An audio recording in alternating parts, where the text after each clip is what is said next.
In the anime underworld, crimes against the culture are considered especially heinous.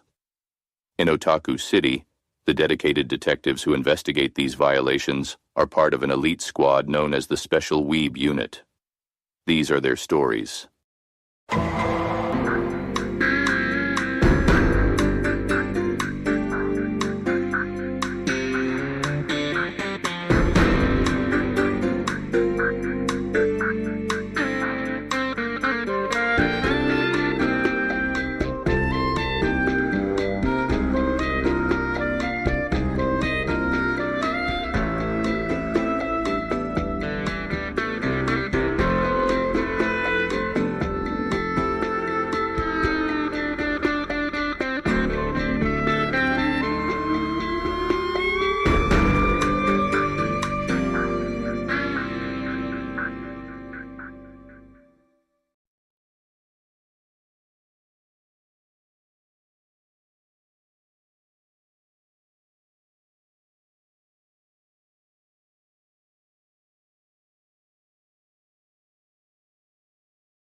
Oh, there was no audio for half of it. Oh no, I messed up. But you know what? You know what?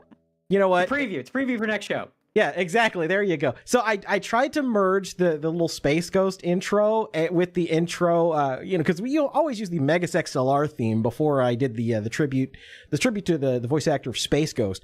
But I didn't I didn't change the audio correctly in VLC, so it was playing to my headset, and I'm like, oh yeah, this is such a banger. And I was like, wait a minute. It's not actually playing. It's not actually playing. You know what? I'm gonna do it again. I'm gonna do it again. I'm gonna do it again. I'm gonna do it again. We have to get this right. We have to run it back. We have to do this again. It doesn't bother me. It doesn't bother me. It bothers me. It bothers me a lot. And that one's still green. bothers me a lot. Okay, let's try that one again. Okay, we'll pause that. Yeah, we'll switch it back. We'll do this real quick.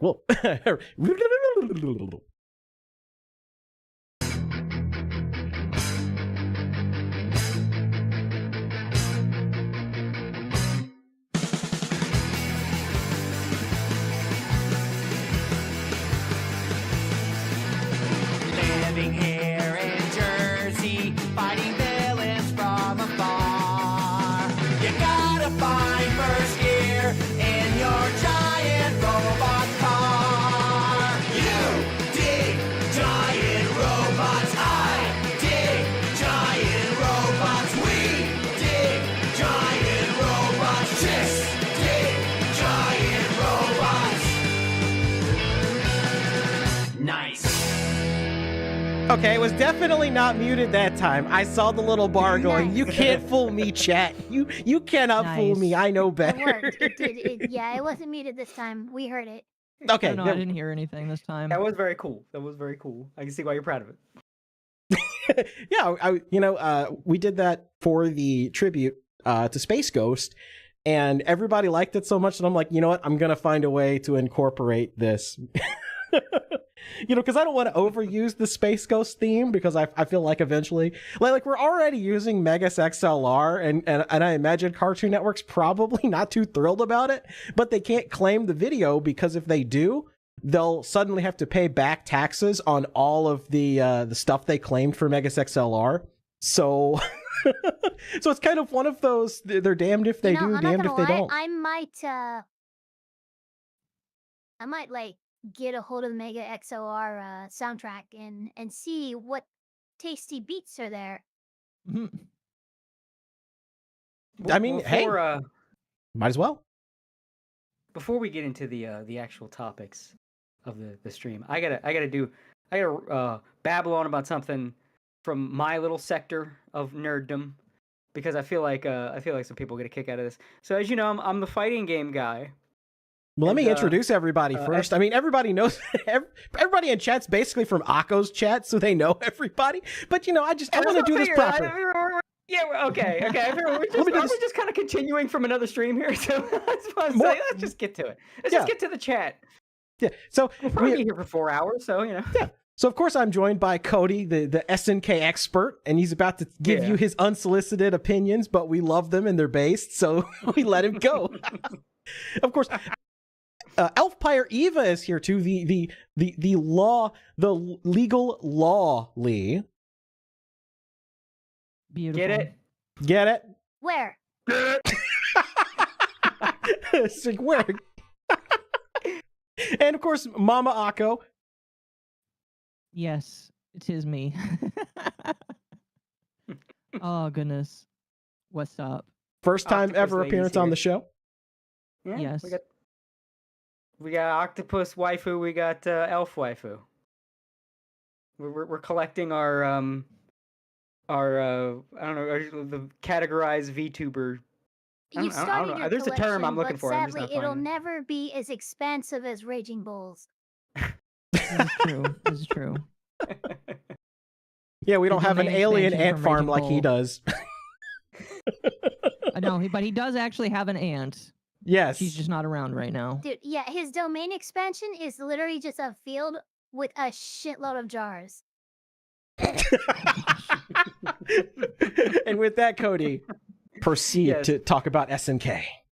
Yeah, so for those who haven't heard, SNK got the big new fighting game coming out, finally, because their fighting games tend to be better than everyone else's, and we've already been suffering through everything that's happened with Guilty Gear Strive, which I'm sure everybody's heard.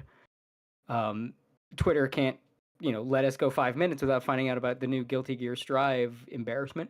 And then Street Fighter is kind of bogged down by it's not surviving the stress test. For those who don't know, like you have a fighting game, and when you get into the high level, that's when you stress test it. That's when you find out if your game is actually good. Because it can be fun at mid level, but then at high level, it's just nothing but people throwing each other. Just fucking throw loops all day. You look at Street Fighter 6 tournaments, and it's all just dude throwing each other. It's turning into gay wrestling. That sounds very gay. But see, like everybody's been doing their ways to get new players in. You gotta get them normies. You gotta get them people that don't play fighting games 24/7 like me. You gotta up that player base, and you have to strive getting stupider and being political to try to bring in new people. And you got Street Fighter dumbing itself down to bring in new people. At SNK, they didn't dumb themselves down to get new people. No, they're keeping that shit solid. No, instead, to bring in new people, they've decided to take things in a different direction. See, normally you have guest characters in fighting games. You might have Ryu from Street Fighter in another fighting game, like he was in Smash Brothers. Oh, Mortal Kombat's been having all these people from movies. I remember Omni-Man was in Mortal Kombat. Yep. And Homelander. And so SNK has decided to do something like that to bring in new people by putting in fucking real life fucking celebrities. No. Yes. Yes, they did. Earlier they announced Cristiano Ronaldo. The soccer player is a playable fucking character, which is already going to sell. You know what? I want characters like Dr. Phil and Steve. Well, you know what? They have a chance because they put if you might know who he is, but the rest of the world knows who this guy is. Like, he is one of the biggest sports superstars on the planet. And then they added a real life fucking DJ. It's like, go on. I don't even remember how to say his name. Wait, a DJ like music? Yes. See, pull up his fucking trailer.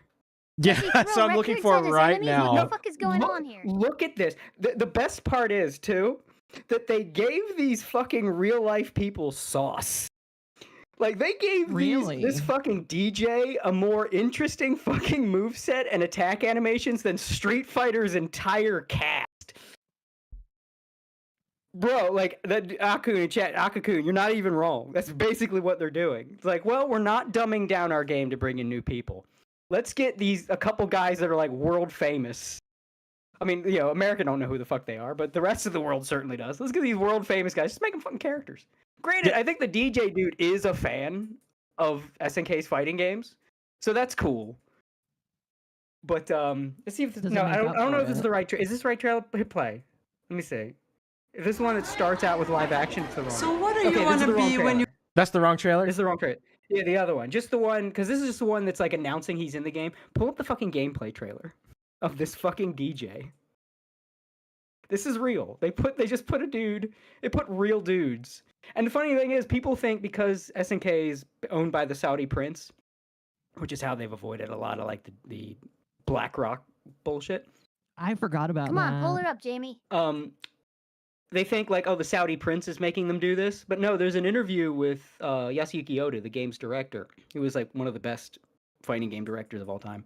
And he's like, who do you want to add? And he's like, he just starts listing real life people. Like he wants to add like the Expendables, and straight up he said if he could, he wants to add Michael fucking Jackson as a guest character. And I'm like, if he gets Michael his wish, Jackson will be unbeatable. He's gonna moonwalk all over your face. that will be the first motherfucker that gets me to stop playing Geese Howard. That would get me. It's like I'll play nothing but Geese, but then they'll drop Michael Jackson as a guest character. It's like, well, I found my second. Michael Jackson just slapping down, going he. I was gonna say his ultimate move is wee hee. Okay, I think this is the trailer. Pull that shit up. Look at what they did with this DJ. Look at the shit they gave this dude. This is great. Just imagine what they could do for Michael. Here's a Jackson. ticket to my show tonight. I hope you can make it. You ready? Here we go! Here we go! The mug to the camera. Get up! Animato! Sick! What? Wait, he has Piece like of cake! super speed.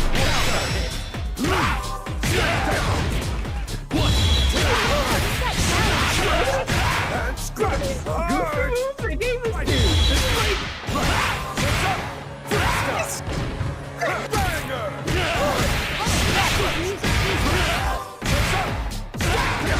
What in the world?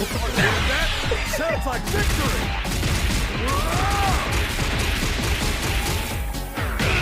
How's that for a hit? Not to me. Hear that? I love this shit. DVR on that guy's face. Yeah. Wait. Listen up! Get down!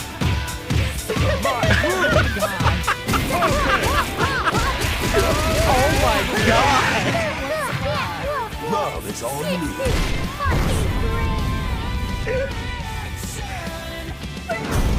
Fatal Fury, They really get City Michael of the Jackson on that. Wolves. Yeah, for real. And the funny thing is, there's people mad about this. I'll be It's honest like, how with can- you. Oh, They're- come on. they're- That is absolute. That's the most amazing thing I've ever seen. I've Exactly. never I seen love guy this, before, actually. But I feel like he could be in this game. Like he could be in this game, and it wouldn't be that big of a deal. Because they're like, oh, they're adding real people. It's like ruining the immersion. Like, shut up, loser. Like, first of all, like, if you're gonna Oh, who market, the fuck cares? Like, Yeah, come I'll on. tell you if what you're it gonna is. market, SNK people, SNK players are okay with this. It's the people that have flashbacks to Eddie Gordo that are freaking out about this. That's what it is. They're having Oh, Eddie no. Gordo flashbacks. Like, no. They're flashing back to when they were 12 years old and their older brother like pulled out Eddie Gordo and just destroyed their life over and over and over again because they were too young to figure out. Oh yeah, by the way, if you want to beat Eddie they're Gordo, like, you just have falling to into like a trauma, like this is like a core memory, but it's just trauma. exactly. Yeah. The reliving childhood trauma of, fighting Eddie Gordo or Keelik. They're like, no, not again. like, it's like this is I get kind of why some people are mad. Like, oh well, it just feels like marketing. Oh, they're taking slots from an actual character. But the director himself wanted to put real people as guest characters. So I guess just using his connections through the Saudi owners. Like, hey, who do you have that we can? Who do you have in your business conglomerate we can get? I love it's And- just a DJ using Yeah. the power of music And to like kick your fucking ass. they made them fit the vibe of the game and like this is funny. No, it fits. And It definitely fits. It's great. It's Yeah. amazing. And it's gonna sell copies. It's like these guys are world Yeah, fucking this famous. shit is like Yakuza levels of wacky. Yeah, and it's Yeah. great for it. Yeah. And especially putting Ronaldo in the game. We all know iShowSpeed is gonna play this game on release to play Ronaldo, and that's gonna free marketing for the game for like millions of Zoomers and Gen Yeah. Alpha. So yeah, that's perfect. It's marketing. Like everybody else is making their games dumber and worse to appeal to new people. Like if you press one button, it'll do a strong thing for you. Yay, caveman! Don't you feel like you're good at the game? And instead of doing that, SNK kept it real and it was, hey, we'll put a couple famous people, and the people that like the famous people will buy it. Didn't Perfect. Assassin's Creed do that? Where in Assassin's Creed you can change how hard like a shit ton of the game is to the point where you're almost letting the game play for you. Yeah. Like Street Fighter 6 has that problem where it's just like the fucking drive impact. It's like ridiculously stupid one button attack that's like half the fucking meta. And then the fucking parry block button. It's just, let's make it more accessible. It's accessibility. Let's not make the combos too complicated. Just button, button, button. There you go. You don't need all that. In fact, we'll have modern controls so you can just mash square and it does the fancy combo for you. Don't you feel like you're good at the game now? Fuck that. I love And that. little SNK game voice instead you of doing did that, there. they just put in Ronaldo. You know It's like, what? Bit, yeah. You know, actually, what would be kind of amazing if someone did do that, made combos that easy, but had a second string of far superior combos for the people who aren't fucking pussies and actually know how to play the game, who press pause and look at the move list of the character and spend an hour writing it down and fucking studying it so you can combo shit. That's what KOF did. KOF 15. If you get close and you just press light punches, it's like a weak auto combo for people that aren't that good at the game. And then if you get good at the game, you do real combos. And then even Dragon Ball FighterZ kind of did that. Unfortunately, that game fell apart. But it had a nice system where it had really, like, it was a series of auto combos, and you kind of mixed the auto combos together. And it was pretty interesting, but it's a shame that game fell apart. The fighting game I got into the most was in Yeah, it I'm was the somewhat Ronaldo. ashamed to admit this, but I was also in the top 10 PvP players for like a few months. Dragon Ball Xenoverse 2. Oh, yeah, I played the shit out of that, yeah. I don't play fighting games. I suck at them. They're very fun. They're not that hard to learn. Oh, I They know. really I got are. really good at like TKOing my brother in oh fuck, what was it? I think it was Street Fighter. Like I learned the combo where it's just like you do a kick like with your feet, and he couldn't counter it at all because he sucked. So I got really good at just like feet countering my brother, but that was about it. Yeah. Oh my god, is this the soccer player? Is Yes. just absolutely destroying him. It's that Yeah. guy, yes. They had him That do was his freaking, famous... that was yeah, no, the DJ definitely matches the energy of that game. Yeah. Yeah, it's like, it's like, oh, but it's not, it could have been Fatal Fury characters. It's like, it's fun marketing. You don't So, have Gator, to play I the do have a character. confession to make. Yeah, what's that? Somebody from Vice wanted to join, and I said no, and they're writing a hit piece on us. Oh, based. Thank God. I love getting hit pieces. Peak, Yeah, Gator's used peak to those. segue. Yeah, I'm used to it. You know, it's my lifeblood. Peak segue. I'm sure you were part of a lot of them during Gamergate. Oh God. These toxic male gamers are trying to chase women out of the industry. Oh no. And they're like, yeah, and Yeah, I've been labeled problematic by Vice. Now, wait a minute, Gator, no! Wait. no. You've been labeled problematic already? Like you specifically? No, I have no, no, not at all. I've segued Aw. into the VAllure hit brace. Oh, Oh, and fair enough. Fair by enough. the way, we now have memberships on Anime Boomers. Just launched today. Yes. And our first ever member, Yes, we Akakun. could. By the way, who you see on screen, Occo, he is the creator of the opening, the Anime Law Special Weeb Unit. It's a good one. It's a fantastic one. I'm I a do big love how two of my yippies are included. yes. It was I was almost like, like, it was wait, so- foreshadowing. Yeah, it made me like look, and I was like, wait, so am I? It was. Are my It kids was. It was especially? great. It was a tease. It's like, are my kids especially like an issue right now? Do they cause all the problems? Tsikimisa, welcome to Enemy Boomer. Yes, and I also saw that Occo also joined. I did. Welcome to the anime boomer. You are now officially an anime boomer. I am here. I did it so I could just spam the gator with a pill in the chat. See, you can shake pills in the chat. No, gator just has one pill. Just one. just the one, the reddest of pills. Just the one. Yes, exactly. And Festiva for $2 is just announcing I am drawing Eva as an Oompa Loompa. Oh no. She's got another What puzzle the for you. absolute hell am I supposed to say to that? You start Hey. rhyming in song. That's how. At least it's not What- the jar. Oompa Loompa doopity doo.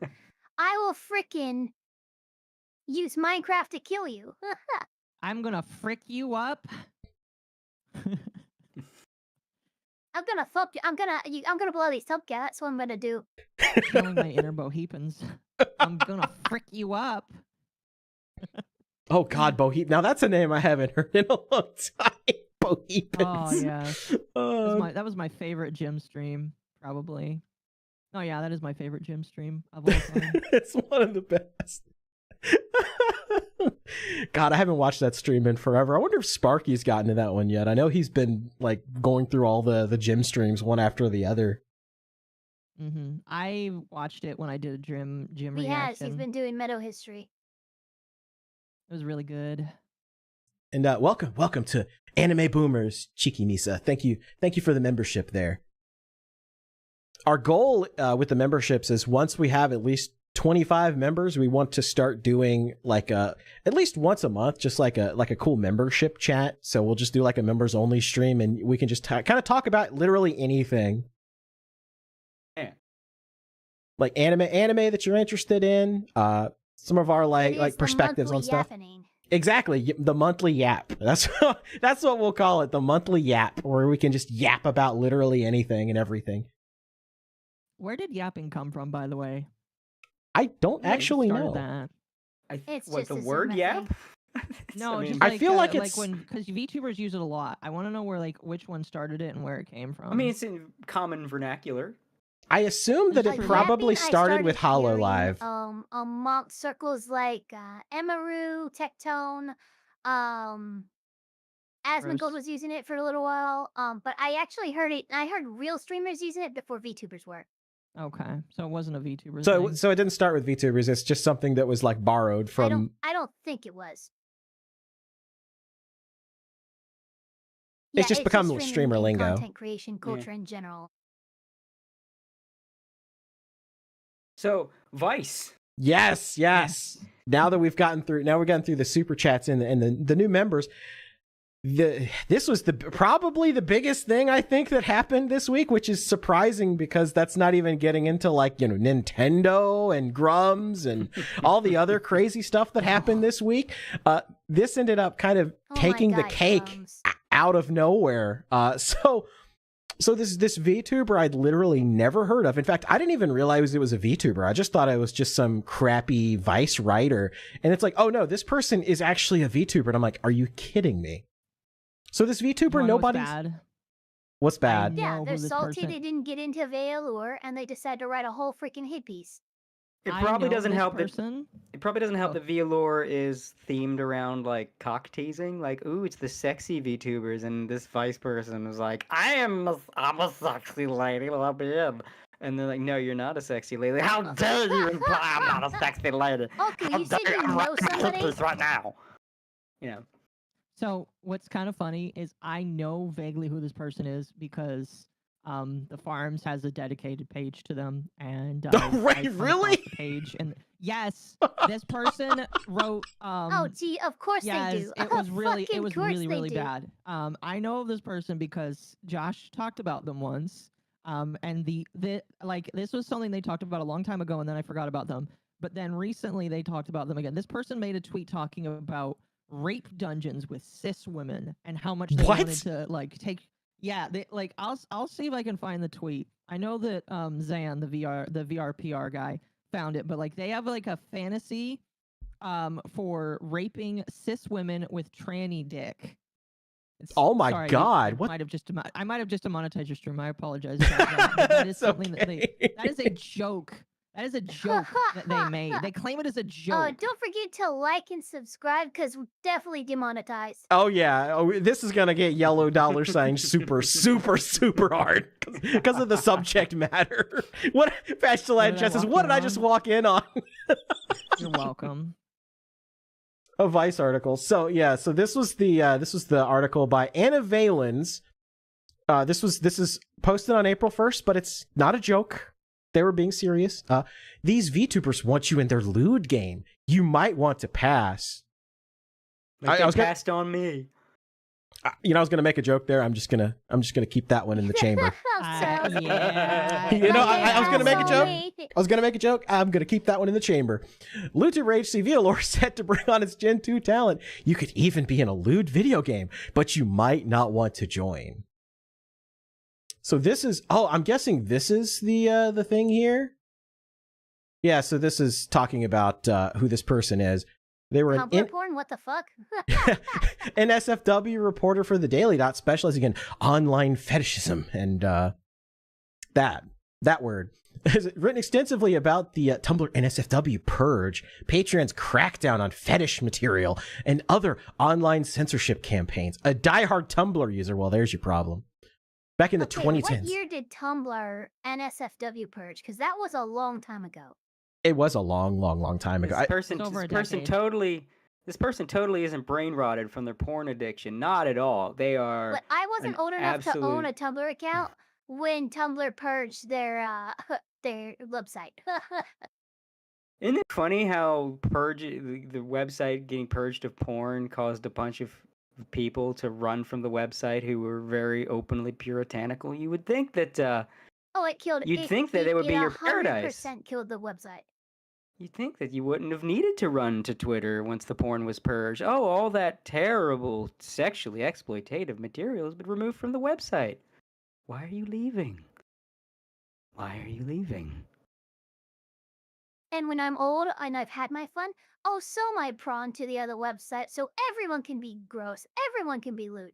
And when everyone's lewd, no one is will lewd. be. But like this the thing about this whole article that like jumped out immediately to me is, like you said, when I was reading this article, I'm like, this really seems like it was written by somebody that applied and then didn't get in.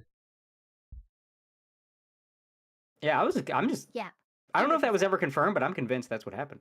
I'm convinced it has to be that way, because like why spurg about VAllure? Like they're literally like, yeah, I know they're like the horny on main agency or whatever, but they're really kind of inoffensive. Yeah, it's a lewd term. Yeah, but like they don't cause any controversy. When's the last VAllure controversy you even heard of? They haven't had a controversy. They haven't had one. This is they've had is having lollies in their group. That is the biggest controversy they've had, which is not a controversy. Well, I hadn't even heard anybody complaining about that until this article, and then they made a big deal out of that. Yeah, the worst thing you can say about VAllure is like, oh, well, cock-teasing VTubers are kind of lame. I've talked about that before, but like, that's it. It's just an agency of people I would never watch. Ooh, the horror.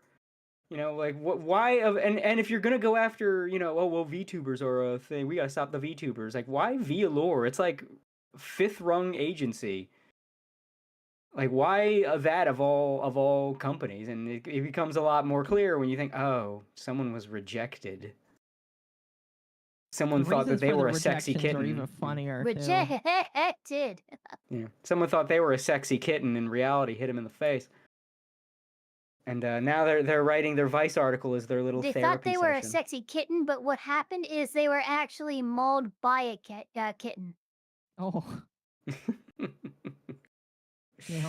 They probably look and sound that way, yeah. I mean, I guarantee you, like, because there's no other reason to go after VAllure. There's absolutely none. Like, even if you're looking for clout on the back of a VTuber agency, like, God, again, VAllure is like V4 Mirai would be higher on the totem pole. You were like, God forbid, Phase Connect. Like why?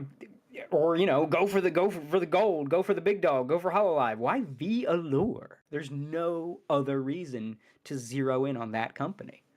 They don't even have any behind the scenes murmurings of black company behavior. They're just there whoring themselves out, literally.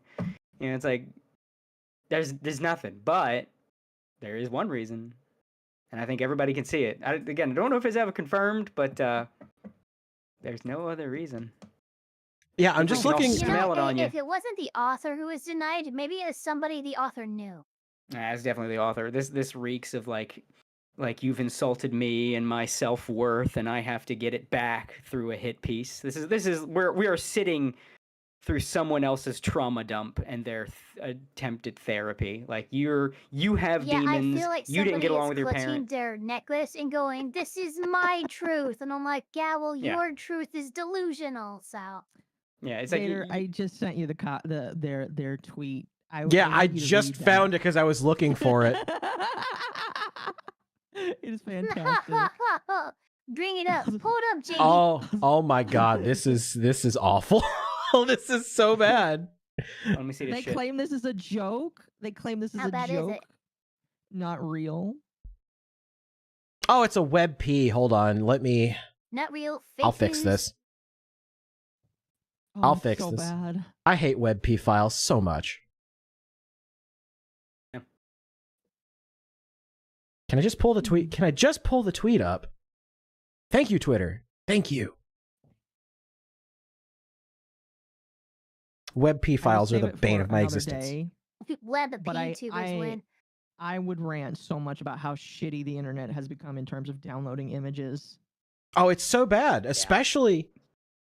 Twitter especially. Yes. Google is slowly but surely like the file trying to ruin the internet. Like I can, I'll save a file on Twitter and it'll be like .png_large, and nothing can open it, and then I remove the _large and it's fine. But it's like, why did you do that? Yeah, I don't understand. Like I imagine it's some sort of copyright thing. I think it's. It probably because it's just like the same reason why they removed the ability to use ad blockers in Chrome. It's not because it's because they're doing something insecure with your browser. It's like, let's be real here. It's because they don't want you using ad blockers. Mm-hmm. Like that's why. You should have never liked corporations on the internet. Right. Yeah. So that's a good point. So here's the tweet here. I didn't have to block out their face here, but I did because if there's one thing I've learned is that people get a little flag happy when it comes to that kind of stuff, and they'll like try to take your streams down for personal information. That's supposed to be a succubus. I mean, it looks more like David Bowie in Labyrinth than a succubus. I mean, I'm looking at the non-censored version. I'm just saying that motherfucker made one dance like, magic dance. You know who it looks like? YouTuber, by the way, deleted their account. It looks like Bo Blacks. Yeah. Oh my God. Wait, did they really? It's like you took Bo Blacks and David Bowie and you just kind of mashed them together like mashed potatoes. So mean. But it's true though. They do kind of look like Bo Blacks. I gotta be man. I don't know who to feel bad for, Bo Blacks or this other trans person. Holy shit, man. But I'm right though. If that's the year 2028, I'm going to put cinder blocks around my ankles and jump in the ocean. Yeah, this is an actual tweet from this person. It says, the year is 2028. The United Soviets of America have emerged, run by groups of 12 to 14 trans women who all initiate breeding facilities where we high-five each other while spit roasting cis women. We call it the gender crit wet P-word carousel, now with less respectability politics. Okay, this is written by a legitimate psychopath. Is there a term for getting like like non-consensually exposed to someone's erotic fan fiction? Is there like a AO3 rape type thing going on here? I don't know. See, what's funny is they no, claimed I don't think so. Sorry, legally speaking. they claim recently that this is a joke that everybody's taking out of context. Yeah, no. I don't think so. I think this is just their Well, it's their not on fetish. April 1st. This Yeah. is just their fetish material. I think there's just horny posting. based off of them as a content creator. I think they just got a little horny All I on wanna me and they're say trying to is walk it people back. thought the Dowsian what was it called, Metamorphosis was bad. This is way worse. This is like trying to say this is a joke is like trying to walk back when you're like, hey, maybe we put our Minecraft beds together. No, I'm just kidding. It's just a joke, unless. Minecraft bed in the Nether. Yeah. Yeah. Unless ... eyes emoji. It's like some motherfuckers make their trauma everyone else's problem, and that's this person. It's just, I have demons, I don't get along with my parents, and it's your problem, rest of the world. It's not. Please go away. Please vanish. And this, we got a super chat from Young _ says, is it wrong for me to say that this is an autogynephiliac who's using trans to serve their selfish prawn addiction desire? I get that distinct feeling from this person, just because it's like everything they talk about is lewd. Like that's all they care about. That's all they talk about. So, you know, it's not hard to kind of put 2 and 2 together and be like, yeah, maybe this is a heavy dose of AGP. Yeah, I don't even know if it was just AGP. I think we were full in the depths of like, this is that giggly gloon clown shit, if you remember that. Oh gosh. It's like when you've gone so deep in the degeneracy rabbit hole, you're just not human anymore. You're just some kind of blobbish mass of like Slaneshian madness. That's what is this that the is. final? You Is that like the final Quagmire when he destination? discovered internet prawn, and he's like, no, I've been in there for just a little while, and he points, and his arm is like freaking like 5 times the size of the rest of his body. Oh no. It's the Gooner meme, but real. And then Cheeky Misa in the chat for $5 says, being trans isn't a fetish. It's something I wish it wasn't because it's a self-loathing existence. Surgery can only help me cope so much. Yeah, like it's the way. See, that's the thing though, is that, you know, there are people that like this isn't like a fetish for them. It's like the feelings that they actually have. And then you have people like this Anna Valens that run around. Trend. Yeah, that they run around and they're just like, you know, being crazy. And that's gonna, you know, that colors, you know, much the same way that like the nuisance streamers going Like, around and here's a screwing up perfect Japan, example screw of everything this, up. right? An individual I knew in my past, they met somebody online who identified as trans. This friend of mine ended up coming out in like as trans later, and I will say right now they're better as the gender that they transitioned to than the person they were before. Like no more social anxiety, all that stuff. But when they came out to this friend that they met online, the person told them that they're not really trans because they haven't suffered enough, and that's just a fact. What? Now, grow it with projection, but it does show the duality of this community. And I'm using community loosely in quotes because there are people who actually have gender dysphoria and transitioning would actually help them. But then you have a whole nother group of people who like the Menhara crowd. They think being trans is in fashion life right now, or being BPD is in, or being having autism is in. And it's just those people are always going to detract from the valid concerns of the rest of the community. And sadly, they tend to speak much louder than the actual members of that community. Well, I and don't this think having phenomenon, autism is an in thing. I hate autism. I would like to have a normal body. Oh, have you not seen those TikToks? I have, and they bother me. Well, yeah, They bother people me too, use- but what I'm saying is that's a weird trend. People like to try and trendize like disorders and issues and people, like it's like don't romanticize things that are just struggles for people. And people that's need to be the special. issue that the trans community has right now, is you have a large group of people who are saying, oh, we're part of the community, but they're not. They are just in it for the trend. They're in it for the trend, or they're in it to stir the pot. like with the Hogwarts Legacy stuff. No trans person I talked to who I know IRL had a problem with Hogwarts Legacy. But if you looked at Twitter, apparently everyone was like out for blood regarding it. Yeah, I remember they Because harassed Pikami, they harassed Silverville, they harassed a lot of VTubers that we love. And, you know, I don't care what some people say. I do believe very strongly that the reason we didn't get Pikami streams for an entire month was because that happened. Oh, 100%. Yeah, and absolutely. Yeah, 100%. Because we're kind of dealing in an age of like all the narcissists are coming out of the woodwork. Because I mean, it's not that more people are narcissists now; it's just the narcissists feel more comfortable being themselves, and you know they all want to be the main character, and a lot of that is to be the main character you got to be the underdog, so they've got to be struggling with something. Like, you don't know what I have to deal with every day. I struggle with this syndrome, this disability. Life is so much harder for me than it is for you, NPC, not main character. The story's not about you.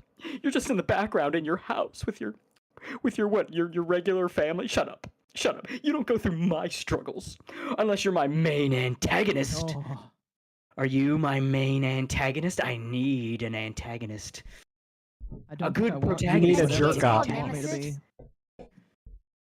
That's all it is. That's and what? I am now your nemesis because you use antagonists, and even though it's a synonym, like, we're enemies now. I'm sorry. That's how it works.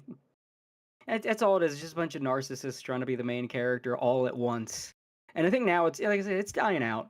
I think there was a wave of it for about a good 10 years as a I think it's more dying out, and there's more awareness of it. Like, people are more aware of like the cluster B personality traits that like point to narcissism and stuff like that. Like, it's a lot harder for a narcissist to keep their mask on. With how just on blast social media everybody is. Like, if you're always being recorded or your log saved and stuff like that, and you're a narcissist and you see some stupid shit, it's going to be shown, and people are going like, oh yeah, this person's a narcissist. 10, 20 years ago, a narcissist could keep a cap on their tendencies far better. Yeah. Frankly, I think it's a good thing. I think it's good when bad people announce from the rooftops that they're bad instead of like hide it until you get close to them and then they spring it on you. So if anything, it's like people complain about the dating scene, but I don't think guys realize the crazy women are just openly crazy now. You don't end up marrying her and you're with her for like 5 years and you find out she's a fucking nutter. Like, no, she's just telling you over text, I'm out of my fucking mind. Oh, thank you, craziness. Or she posts on TikTok complaining about some nonsensical thing that makes no freaking sense. Yeah, like just because she's hot doesn't mean you should actually get with her. Sometimes, hot chicks can be out of their mind. If you must bang her once and then run. Give her a fake name and a fake phone number. But, like, don't. It's just like, no, guys, it's not that the dating scene has got worse. It's just all the landmines. All the landmines are more obvious. You were just being chased away by a woman that you would have suffered through for 4 or 5 months. And it would have felt fine because you would have had those, like, first 3 months where, yeah, everything's great. And then month 4 comes along and she's fucking psycho. Yeah. No, it's just the women are more honest now. So you can make more informed decisions now. You just gotta, take the rejection. Oh, and thanks for the raid, Sparky. It didn't give me a pop-up, but thanks for that. I don't know why YouTube is getting really bad with not sending notifications properly. I've noticed that lately. What do you mean? YouTube has had decades of I feel my notifications have broken. Well, no, I was getting the raid notifications, but now it's like I may get one, I may get every other one, and sometimes it doesn't give me any. Yeah. Yeah. They need to improve. Like, they need to stop worrying about ads and improve the streaming experience just a little bit more. Yeah, exactly. They're owned by They Google. need to stop hiring third-party companies to sick AI moderators on YouTube channels. That's Google. They're run by Google. All Google cares about is advertisement. That's their entire business model is advertising. And welcome to Anime Boomers, Magma Fox. Thanks for the membership there. But I have the article. I found a Wayback Machine of it. Funny story. I believe was Vice the website that blocked Archive Today Or was that a different one? I don't know. Wait, remember- is the article gone? I don't know if I think it's probably still there. Here, I'll check. Yeah, it's the article itself is still there, but I always use the Wayback Machine link because I don't want to give them extra views. Okay, understood. They were So- actually like, what's funny is on their Blue Sky they were talking about that, being like, oh my gosh, all these people are upset at me, but they're clicking my link. Yeah, because that's the what this usual is. cope. Yeah, it's the outrage baiting. You know, people do it on X. People, these people are the ones that invented outrage bait because they used to post these outlandish articles just to get you to click on it, and then they get I the think advertising that revenue. if you are a journalist and you post an article like this is fireable to me. You think so? In a normal, like regular, actual, Yeah, like don't news go agency, bringing yes. in your clear personal bias and personal struggle with another company into it and try to freaking use my platform, my company, my journalism to slander another company, because that, I mean, not to say that they said anything defamatory or anything, but if you're not careful with what you say, you can get in a lot of freaking trouble. Look at what happened with the Billy Mitchell suit. Oh yeah. Oh Yeah. yeah. And we're going to We'll talk get about to that. Oh boy, I'm excited. I'm gonna talk about that tomorrow too. But like the big thing is though that this was Vice's entire like monetizing strategy.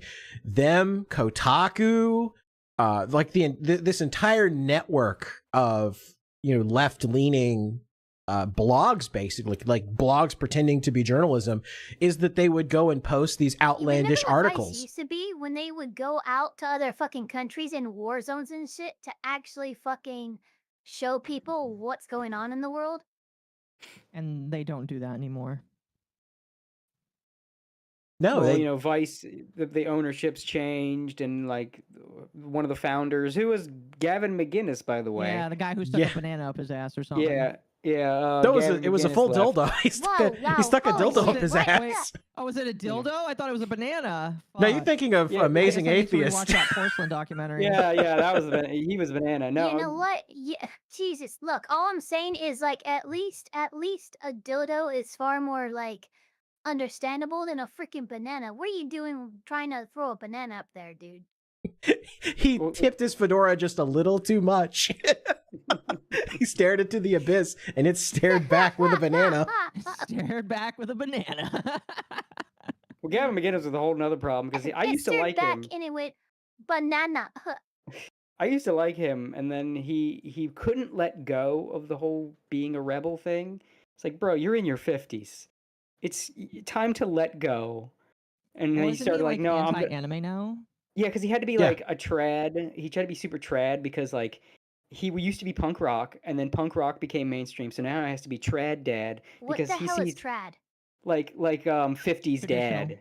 Yeah, like he used to be like so like all Okay, that's what I was thinking it was. yeah, all like hobbies that are play, like video games, anime, all that's stupid. And as no grown man should do that. You should be building tables and doing wood shop because So what he should be doing is coming home every night with a martini in hand, get plastered, and work on his miniatures in the basement. yeah, because see, No, he doesn't even believe in miniatures. No, he Yeah, thinks because that's bad too. That's because child nerd culture- activities. yeah, nerd culture became socially acceptable, and Gavin McGinnis is a pathological like I don't know what you call it, but he has to be like he has to Oh, go he's a against the contrarian. grain. Yes. Contrarian, I guess. I know there's another word for it I'm looking for. Oh, iconoclastic. He's a Yeah. pathological iconoclast. So because stuff like Marvel got big, All right, and all right. I gotta pause everything, and I gotta give you some serious kudos. I have not heard that word in a hot minute. well, yeah, I mean, that's what he is. So because geek culture became accepted and became popular, now he has to be the boomer dad because he sees that as rebellious against like Marvel being mainstream and video games being mainstream. It's like he just can't turn it off. He has no personality aside So from he's just a phono negative. he's basically a baby boomer joining the Tea Party. Well, that's what he's acting like now, because again, he just had his entire personality is, hey, what is everyone else doing? I'm against that. And it was one thing when it was a more media-controlled landscape, and he was sort of against the grain of this, media narrative type thing back in the old Vice days. Bless you. And then eventually he couldn't let go when the media, things being media controlled faded away, and there was less of a corporate hold on mainstream thought. I mean, in the IP terms, the consumer stuff there is, but there's less corporate control on mainstream thought. So he, instead of embracing the fact that he basically won, he had to shift who his enemy was, because he's addicted to that contrarian battle. Oh, he has to be the underdog. He has to be the uphill battler, He has to be the guy who, what the best example is the kid in like 5th grade who was on the winning team in dodgeball, but he wanted to be on the losing team because he wanted to be the last guy versus everybody else. Kind of like that, yeah. He just wants pretty much. He just needs to be struggling against the crowd. I guess he feels like if he becomes part of the crowd, he'll lose himself in it, and the only way to hold an identity is to resist it. And like I said, when he founded Vice, that was useful because he thinks he's Wreck, and he's not Wreck. Yeah, he's like, when he founded Vice, he co-founded Vice. That was useful because he had a more, I guess, what he was struggling against made a little more sense. And then it turned out it wasn't the opponent that he was struggling against; it was the love of the struggle that he was in it for. So when basically his mindset that he had when he started Vice, when that mindset won, he couldn't appreciate his victory, and he TF2 team switched to the other team so that he could keep the fight going. It's kind of sad because I used to like the guy, and then it's just a lot of people used to like the guy. It could be you. Yeah. It could be me. It could even be you. Yeah, he's basically he's the kind of people that made Reefer Madness. That's Gavin McGinnis now, because everybody laughed at Reefer Madness, so now he has to be on the other side.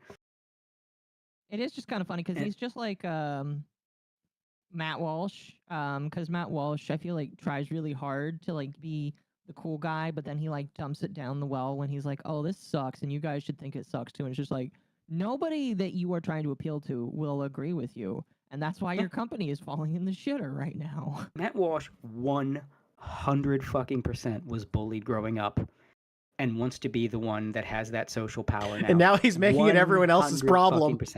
Yes. He's that, that kind of people that like they were picked on and they saw this. He called us nerds, man. Yeah. I'm no nerd. You're nerds. Stop being nerds. I'm no nerd. I'm the guy above nerds. I'm calling you a nerd. Nerd. Like that's Matt Walsh. I'm not a nerd. I'm the boss now. Yeah. You're the nerd. And then you like thrown into never mind. What was it that Ricada My said? brain almost went to like video game levels of absurd. Like beaten and bullied? Is that what Ricada says? Like they should be beaten and bullied. Well, see, Ricada's another great example of that, where it's like all of a sudden people start make fun of him just a little bit, and they turn completely against it.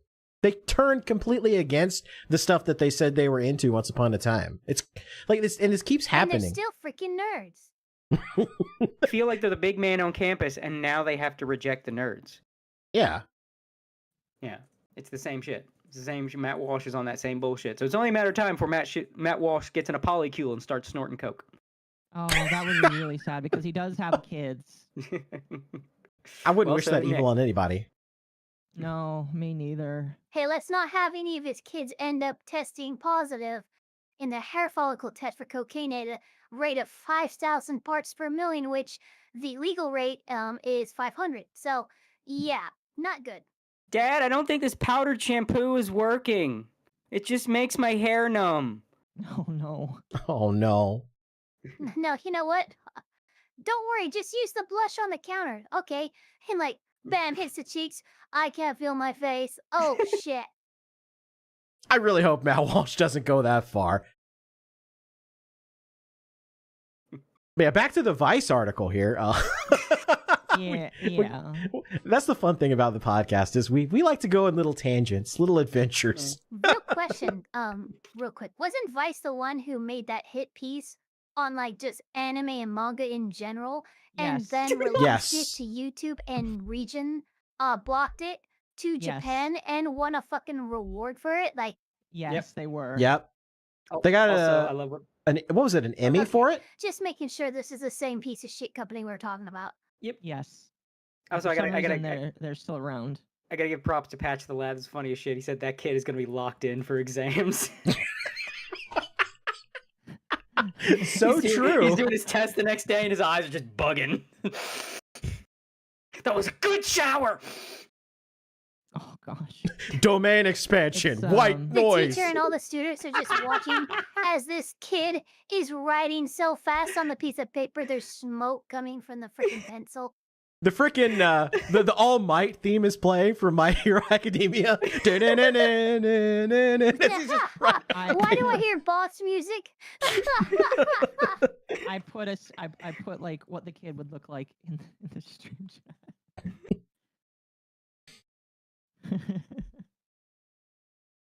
I didn't see. Oh, stream. Oh, this in the the live chat. other Discord feature. Oh, Yeah, the one that like no one ever Palworld uses. sometimes. Yeah.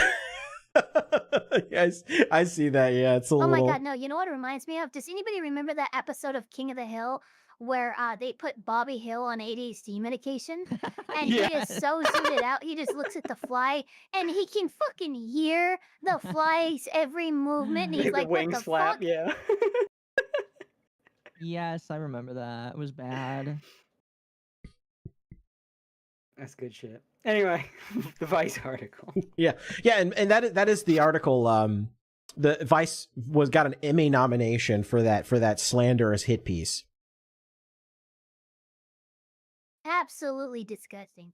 And even more cowardice to region block it when you are slamming an entire country and you region lock it from that country, you slime. Like, come on.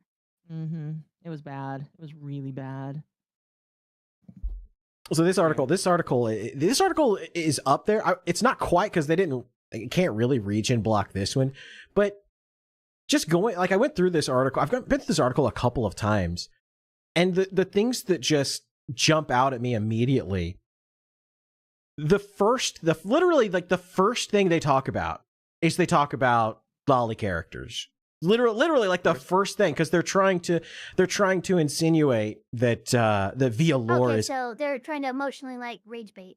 Yeah, here it is right here. So it's like, so the first thing, of course, they get mad about the trans thing, which I don't know how many people have actually like watched the video where they talk about it, but what Anna Valens did was Anna Valens took a quote that was a single sentence and split it up into two separate sentences to make it sound like there was something they said in between that was being cut out when it was just one entire sentence. Oh yeah, we talked about that Oh, last that's night on Under rude the as Sea. fuck. They spliced that entirely to mislead people. If they splice that intentionally and that can be proven, that's actionable. Yeah, here's the part of the article where they say, "Oh God, not lolicon VTubers." Also, oh my god, I'm sorry. Like, yeah, I don't care about them like bashing. This is an adorable character design. Look, I'll be real. VAllure having lolly characters, that's a little suspect. I don't like it. It gives me douche chills. But It's not suspect. It's weird. It's disgusting. Even it's depraved. It's degenerate. But it's not suspect. That implies something illegal is going on. Let's be very careful with our wording here. well, I mean, suspect is it's colloquialism. But as gross, and if you're into that VTuber, I don't like you. I can't fuck with you. But you ain't the person, article There writer, you go. to be That's calling fine. that shit out. Like, we know what's going on here. We know that we know this is a general hit piece on this company that doesn't need a hit piece written on it. It's very simple. You see the lolly lewd tuber, you go, ew, you block them. And if you know anybody into them, you disassociate, because that's what we call a red flag, and then you go about your motherfucking day. So again, I ask, what is the impetus of this entire thing? And I think if you see the text on screen, we're starting to get to the impetus. Yeah, and here it is. Here's the part that I was talking about right here. So they said, here's the sentence, this one right here, where they split go by female pronouns, live life as a woman, and sound like a woman into separate sentences to make it sound like this wasn't one entire string. Oh, okay, yeah. This is even on page, like in text format, this is misleading as shit. Yeah, and see this right here where it says Shibi said transgender talent asking about the issue should, quote, shut the fuck up. That's not what was said. This was deliberately incorrect context, because what she actually said was she mentioned male talents trying to apply and then said that they should shut the fuck up because they're not accepting male talent. No. This was deliberately Okay, false and misleading. Yeah. So they just straight up lied. Like, this is just a straight up lie. Let's assume for a moment this wasn't a straight up lie, and that everybody don't hate journalists enough. There still wouldn't be that much wrong with it, because it's like, yeah, we are a cock tease company. If you're going to be transgender and apply for a girl character, and people can't tell, shut up. You don't need to announce it. Are you not trying to transition into something? Let's just pretend you are what you're transitioning into, and let's just not bring it up, because that's bad for business. It's going to cause a lot of headache that we don't want. So if you're utterly convincing, then there's no reason to shout it from the rooftops, what your chromosomes are. Just play the fucking character, and don't start shit for the company. Yeah, when we talked about this on Under the Tea last night, like, here's the thing. When you're making a company where the entire thing is based around you being lewd, let's be honest, this is a male-dominated economy that they're trying to appeal to. Most men don't like trans people, and they know that. So they're not going to choose a trans person to voice a character unless you can't tell that they are a trans person. Right.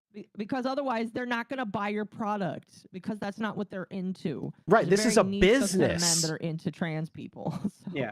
This is a business. I mean, this sounds like an industry where don't ask, don't tell policy is very applicable. Essentially, yeah. Keep it to yourself. Just let it be your little secret. Let it just be the VTuber crying game. Just let it be your little secret. But actually, I have the clip here. So False did a story about this, and he actually has the full clip in context in his video here. So I'm gonna play this. I know. False. It's funny. VAllure. It's funny that they gave False a lot of crap for being a drama tuber, but here he is doing like actual journalism, while the people that write for Vice are fake news. How about that? Careful, he might sue you for calling him a real journalist there. No, I said he was doing what could be more considered real journalism. I didn't call him a real journalist. I wouldn't wish that on anybody. I throw up a little bit inside when somebody says I'm a journalist. I'm like, sir, do you want me to initiate gag reflex all over you? I'll never call myself a real journalist. I'm a chronic shit poster. There's only a few people in the content creation sphere I would consider a journalist or investigatory journalist. Like CoffeeZilla is one of them. I'm running out of names already. But I'm gonna go ahead and play this clip real quick here. Oh well, it'd help if I unmuted it. For female talents. Oh, but what if I'm shh? Shut up! You go by female pronouns. You live life as a woman. Do you sound like a woman? Okay, we don't care about anything else. They're free to apply, ho. Males, you may close the stream now. You need not apply. I don't care. Stop! And if Alan's yeah, so there you go. Yeah. Literally what she said there's basically like don't ask, don't tell. That's literally the way that she described it. That's totally okay too. That's like they don't want you causing problem for the company. But the problem is there's going to be people that and your identity there shouldn't cause problems, especially as a VTuber. The layer of anonymity that provides, if you are passable, then don't fucking mention that you're trans. Well, no, see, they have to because they have to announce it and get all their good boy tendies on, and they're all their updudes. It's like, look, I put the flag. I got the flag in my bio. I'm an Avenger. I'm one of the Avengers. I'm fighting All the I know cause. is like if I'm a business and somebody is applying for my company and they make their identity as a transgender person a focal point of their application, that's just a red flag to me. That is a nightmare and a headache for HR. That is like now I'm going to be naturally biased against hiring you, not because you're trans, but because you are so proudly and like you're so like thumping it. I'm trans and I'm proud. I'm trans and I'm proud. You know, there's a lot of people who are proud of their sexuality and their identity, but you leave that out of the professional work environment. Like personal life, public and professional life, like they should be separate. I agree. Yeah. But it's they're not gonna be able to resist that dopamine. A lot of these people are basically, like I said, drug addicts. They're just their drug of choice is dopamine. They're junkies, and they got to get that next hit. They can't help themselves. But if anything, that's helpful to the to HR. That's helpful to HR because like, oh well, you're a fucking weirdo. I'm gonna throw your application in the trash. And thank you for announcing that you would be a problem for the company ahead of time. It's like I said with dating, just bad people are nowadays because of like social media feeding into their mental feedback loop. Bad people now openly announce that they're bad people. It's incredibly handy. I wish we had this 20, 30 years ago. We're just all the worst people. It's like if every bad person just wore a shirt with a devil emoji on it to just let you know from a distance, oh, don't talk to that guy. He's a piece of shit. You look at the shirt. He was on a shirt. He's a piece of shit. And there you go. Now they're doing it in social media, and they'll do it here too. And it's like, oh, glad we didn't have to worry about hiring a fucking landmine here, because you've announced that you're going to be a headache on your application. Thank God. We looked at your social media account, and just your profile just said like, avoid me. Thank you. And Devastator for $5 says, social media account banana. comment actually reminded me. Does anybody remember a few years ago, somebody wanted to somebody got hired as an intern as a paid intern on NASA, and they tweeted out, "Everybody, shut the fuck up! I'm an intern at NASA." And then the head of NASA replied with, "Watch your language." And then that person replied, not knowing it was the head of NASA, with some expletive, and then boom, you're fired. Like, again, personal life, professional life, separate that shit. Like, Jim Crow law that shit. Like, that's how separate it should be. That's literally the reason I have like three Twitter accounts. I have personal, professional, and then AO. Like, yeah, because you like the people that are following my comics and art probably don't want my political opinions, so I have a completely different account for that. And why this is such a hard thing for some people to understand escapes me. Just don't keep that shit over here. You do not. It's like the people that run gimmick accounts and then need to start making political statements on their gimmick accounts. It's like they just see bigger number that more people need to know my thoughts. They don't. Nobody needs to know your thoughts. You're not special. Shut up. You're not the main character. Dance, monkey. Just dance. It applies to VTubers too. We're just here to see you do funny antics. I don't care about your thoughts on the war in Gaza. Just be funny on the video game stream. Just be funny. What's a Gaza? What? Exactly. Oh. All I heard. Dance skater. Dance skater. What's a Gaza? What do you mean, what's a Gaza? Yeah, you keep talking about that Gaza thing. Is it good? Does it taste like guacamole? Like what you put on wounds, a Gaza. Yeah, you wrap your when you get cut, you wrap it in Gaza. Yeah, you're right. Gaza. Okay, the dad joke point of the day goes to John Carlo. I broke my leg. The doctor wrapped it in Gaza. My gosh. How many Jews convened around it? Well, my doctor's name was Goldstein, so. Oh my gosh. Oh no. Oh Oh my gosh. Did you like the Jordan River? I mean, it was bleeding like it. Oh my god. KS Smash 64 for $2 says, good to see my favorite shrimp, Eva Elric here. Oh, fuck. I think he's implying that you're short. I know where you live, Chaos Smash. I have your address on record.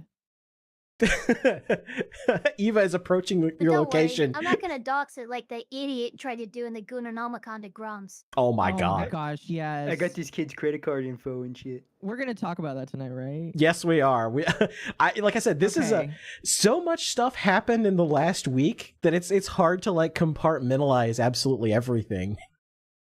So I just want to say, like, I watched that entire. Have you watched it yet? Yes, I actually watched you watching it because I tried to watch the video by itself and I couldn't handle it. I got like irrationally angry in the first like 15 seconds and I was like, okay, I'm going to watch somebody else's coverage of this because I can't. Yeah. So I watched the entire thing and I'll be honest, the only way I could get through it is by calling him a slur. I heard it. Yeah. I called him the F slur because I was like, this guy makes me so upset. Whoa, you called him a slur? Holy yes, shit. I called him the F slur. Like halfway through the video, I was like, this man is such an F slur. I mean, part of that was also me just getting angry at the fact that some people on Twitter were upset that, like I said, that the video made Grums look better, and it's just like, you guys are like championing this man who is such an F slur. It like upsets me to the highest extremes. It's just like, you can't be championing people that do illegal shit in order to make an exposed video. You just can't. Yeah, I did a Elfpire reacts on it yesterday, and I have a 3-strike rule on my videos that I react to. If you say something like extremely defamatory or borderline illegal or like there's a rubric, I couldn't list it right now, but this video hit 3 strikes in 2 minutes and 38 seconds. Record. There's only been like 2 videos that I've actually stopped because it's too defamatory. It would be a disservice for me to even spread this. That's how bad it is. And this one took the cake. It's by far the fastest. Like, oh my god, this guy was dancing around like criminal doxing. And the thing is Grums, he does live in California, and California doxing is a criminal offense. It's a misdemeanor. That was the one thing California got right. Yeah, and I think more places need to pass laws like that. I think it's like, what is it, like a dozen states now have laws that prohibit that? We have California, Georgia, Florida, Texas even. Texas doxing law is really weird though. It's specifically defines doxing as the publication or republication of somebody's address or telephone number, past or present. So they specify, so they go into very clear specifics rather than say like personal information in general. Specifically be somebody's telephone number or address. Not like their name or social or anything like that. California actually has it like the guy opens the video going, oh, all this stuff is public, all this stuff. First of all, you got the shit from a data breach, which is an illegal act. It doesn't look good for you, buddy.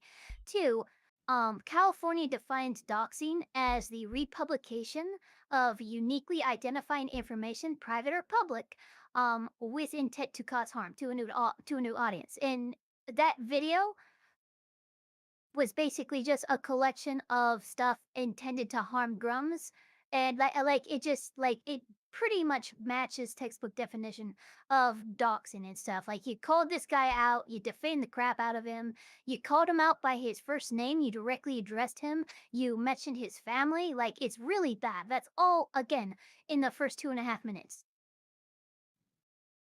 Yeah, pretty much. I mean, you mean to tell me that this guy isn't trustworthy? Oh. No, seriously, this is the guy. I would rather trust in Praise of Shadows than this dude. Wait, is that that looks like the dude that tried to get a Target manager fired over a 1-cent toothbrush? He looks like that guy, but it's a different person. I know who they you're all look the talking same. They come about. out of a fucking factory. Yeah, they come out of a fucking The factory. soy boy, yeah, the soy boy factory. Oh my god, soy boy Tim, phenotype. he just said it's Timu Hassan. Yes, that was mentioned. Somebody said that during my stream. It is Timu Hassan. It is. It's so fucking perfect. Timu Hassan. It's pretty much it's Timu Hassan. It's that bad looking. We have Hassan at home. Hassan at home. I can see this guy getting kicked out of the DNC. Yeah, he spends the first, like, what is it, like 30 minutes, 15 minutes of the video just explain, like, going, I'm better than Grums.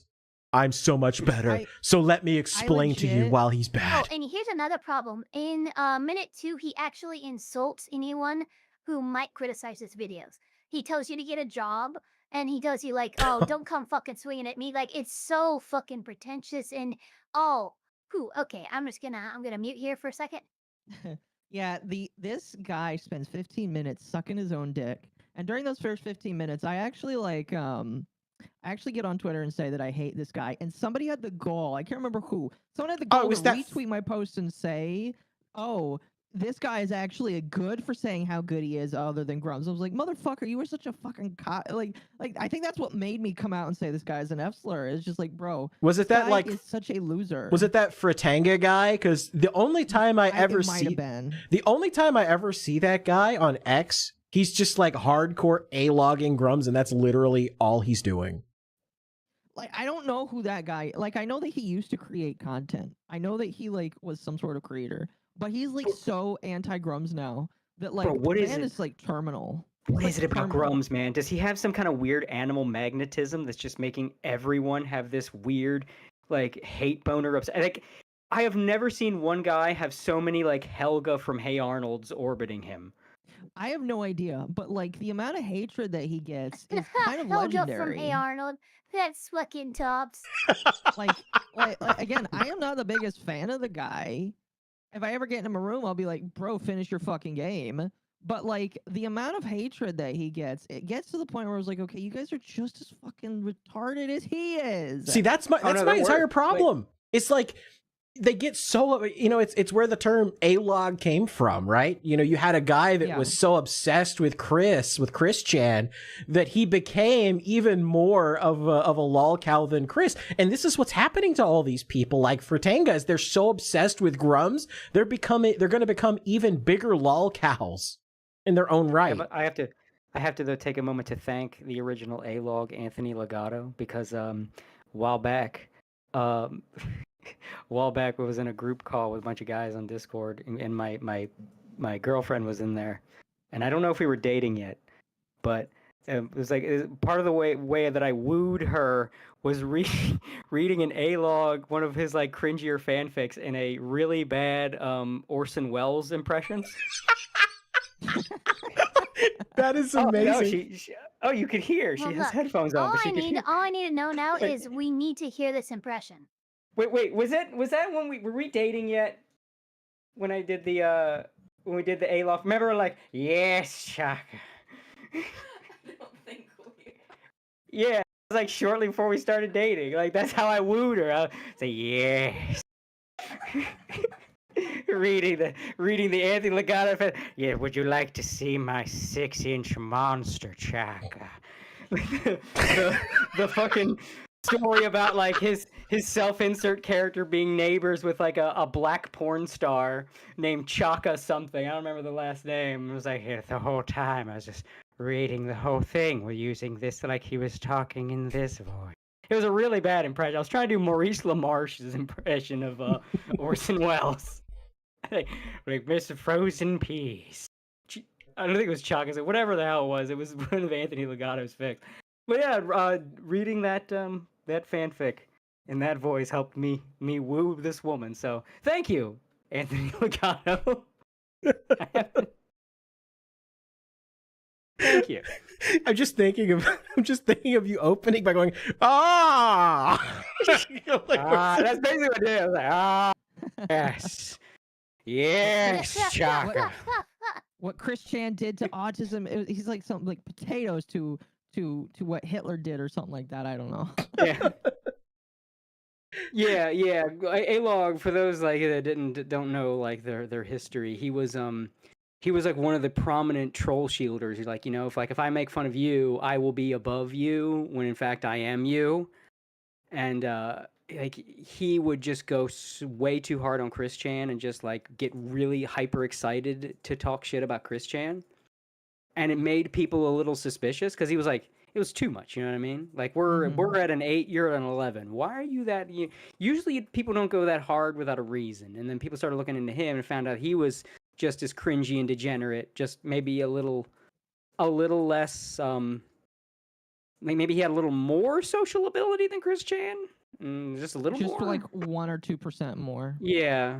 Chris But Chan he was pretty much on the same level of Chris, and that's he seemed to think that if he went hard at Chris, it like took away from his own like weird stuff, and it's funny, you do see that a lot where people will aggressively try to signal that they are not X when they are in fact X, and they make it like their entire personality because they think it's going to deflect from people finding it out. It's funny how the internet never changes. It's like they want to be on the winning team. They want to be like it's like there's two camps in their mind. There's the bullies, and then there's the bullied. And if they just get on the bully team, they won't be bullied. Exactly. So if they want to avoid being bullied, they've got to get on that team. You just project it, and then you become the bully. It's like that old animated series Recess. Remember the that weird like snitch kid who like always hung out with the bully? He was like, if it wasn't for him like being the bully snitch, he would be the most bullied kid in that freaking playground. Yeah, Randall. It's the same kind of thing. Same kind of thing. Yeah. It's like they Randall, try to cozy up. Everyone remembered the name. It's like what's his face? I think it was like what was that guy? Nova Online tried to do that where he tried to be like I'll make fun of the lolcows. It's like, no, bro, you are one. You don't get to be on the mocking lolcow side. You're a lolcow. You've been caught with your diaper fetish stuff and trying to groom minors. You're not gonna switch teams. Nah. Get back in your cage. I think recently I heard that Nova's like in a what was it, like a Discord that's trying to hunt predators, and then they found out that he was a predator, and so they were going after him. It's just like, he's doing it. It's like, he's doing it. What are you doing? They want you now. He keeps trying to be on the side that goes after people like him. Flew too close to the sun.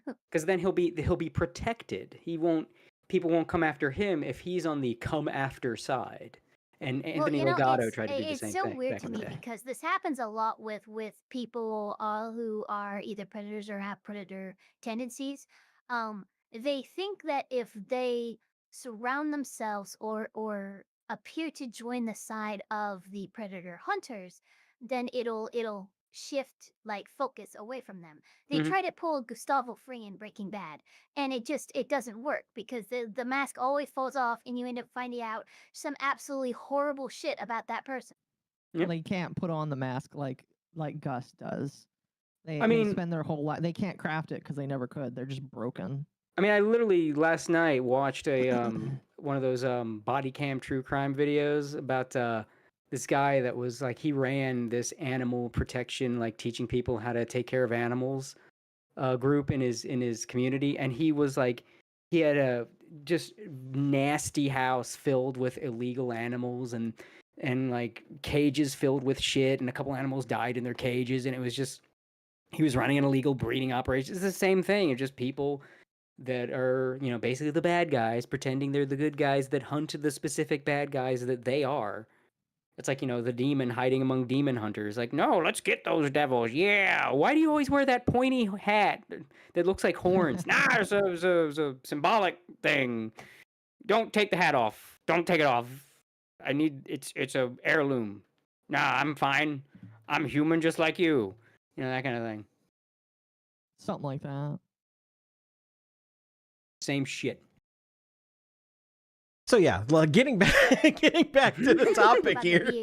Hit piece, weren't we? Were we still on the Vice article, or did we jump forward from that? I think we jumped forward. We jumped forward because there's not a lot more to the Vice hit piece aside from the fact that we could mentioned Grums. I think we were on. Yeah, we're on the Grums shit. Yeah. Yeah. And we could circle back around to the Rima side of that, because Anna Valens was not content to just let the article sit. But let's talk about Grums, because everybody's hyped up about Grums. Stream and freaking get in a back and forth with her on stream. Yes. So here's what's funny. They joined Rima's stream, tried to convince Rima's followers to go watch her stream, and then she like defamed Rima the next day. And they tried to poach their viewers? They did. And what's funny is the next day, Alara came to Rima's defense on stream, and then fucking Anna came to her stream and did the exact same thing. And then she was like, "Oh, Alara is so much nicer than Rima because Alara is willing to look into this." But then she's like, "Oh, Alara's not gonna like get rid of." And Anna's deleted her account now, hasn't she? Yes. Yes. The only I know all this because they have a Blue Sky, and I looked at their Blue Sky. Excuse me. Their Blue Sky is definitely full of a lot of molding and anger from them and a lot of other people. I mean, that's what a Blue Sky is. Yeah, so like they've just been like, it was really funny. They like, I sent some of the tweets I found to Rima, but they're definitely molding that they didn't get any support. I'm gonna say right now, for a site named after a Blue Sky, they seem to have a lot of great clouds hanging over them.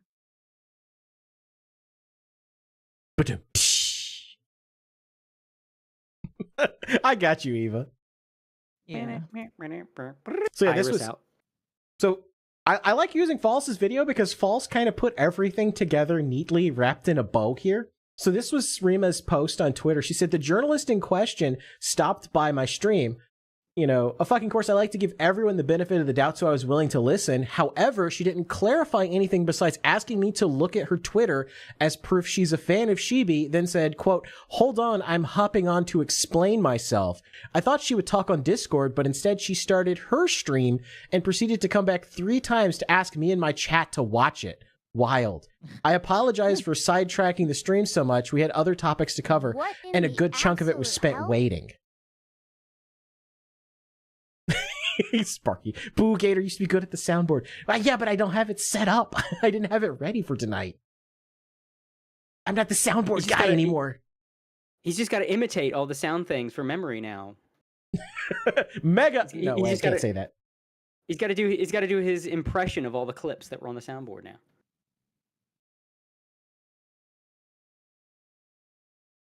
And then I actually have the Alara post as well. Oh wait, here's the here's the post in Rima's chat. Said, "Okay, I'm live and I'll be addressing anything else on stream. Hop in and watch." Literally trying to steal Rima's viewers and bring them to her stream instead of just hopping on and talking. Viewers, you maniac! What the absolute?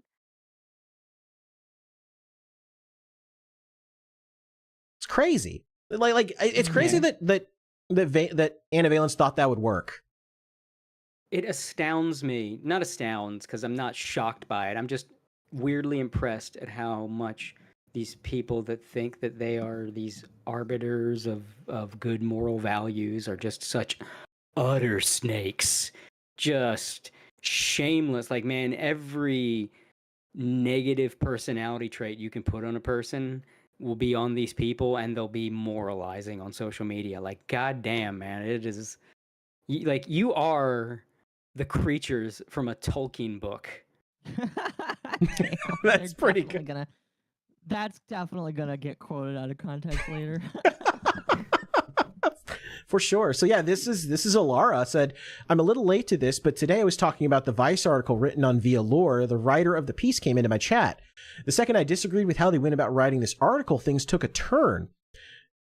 They went on to criticize Rima and try to draw a correlation between her community, and some of the comments they received.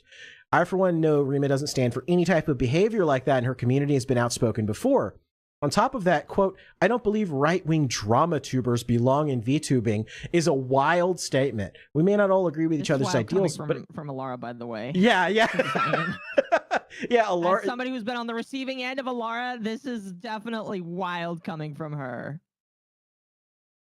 So this is the screenshots of the chat. So this is all the stuff that... Look, she did do one thing. She brought drama tubers from all sides of the spectrum together to universally condemn her shitty behavior. This is true.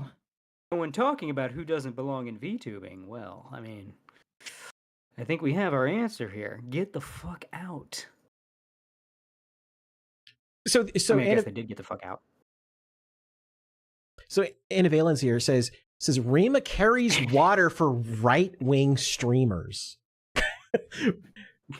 Like, is this more like subtle legal mindset seething? Because I do see that from a lot of these people. What does that mean? Actually, I believe part of it is me, and the only reason why I believe that, here, I will grab the screenshot, because like when they were talking on Blue Sky, they actually took a screenshot of me and then showed it on Blue Sky as somebody as a right-wing extremist VTuber.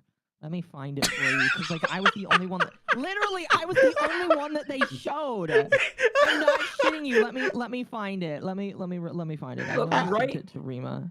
Right wing these days just means the same thing as like. Yeah, the right-wing VTubers host transphobia. They use the wrong pronouns. They dead name me. That sounds like they could be talking about you. It's the same thing as like how Nazi became just you do not see my point of view. That's just what right wingers is. Anybody. That's a good way to put it. Actually, yeah. Never heard it phrased that way before. Anybody that's not on my side is a right winger. It's like the that children's book. Everyone I dislike is Hitler. It's just right winger now. This is what right winger means. You disagree with a crazy person on Twitter. I'm sorry, that's a children's book. No. It's an old meme of like it's done like a children's book with like one of those golden books, and it's like everyone I disagree with is Hitler, and it's a picture of like Hitler sliding down a rainbow. Child's Guide to Online Discussion. Yes. Yeah. It's an old meme, but it still checks out. I mean, there's Godwin's Law. Godwin's Law is older than probably a lot of people in chat. Yeah. So here's the screenshot. So Godwin's Law was established in what, the 50s, 60s?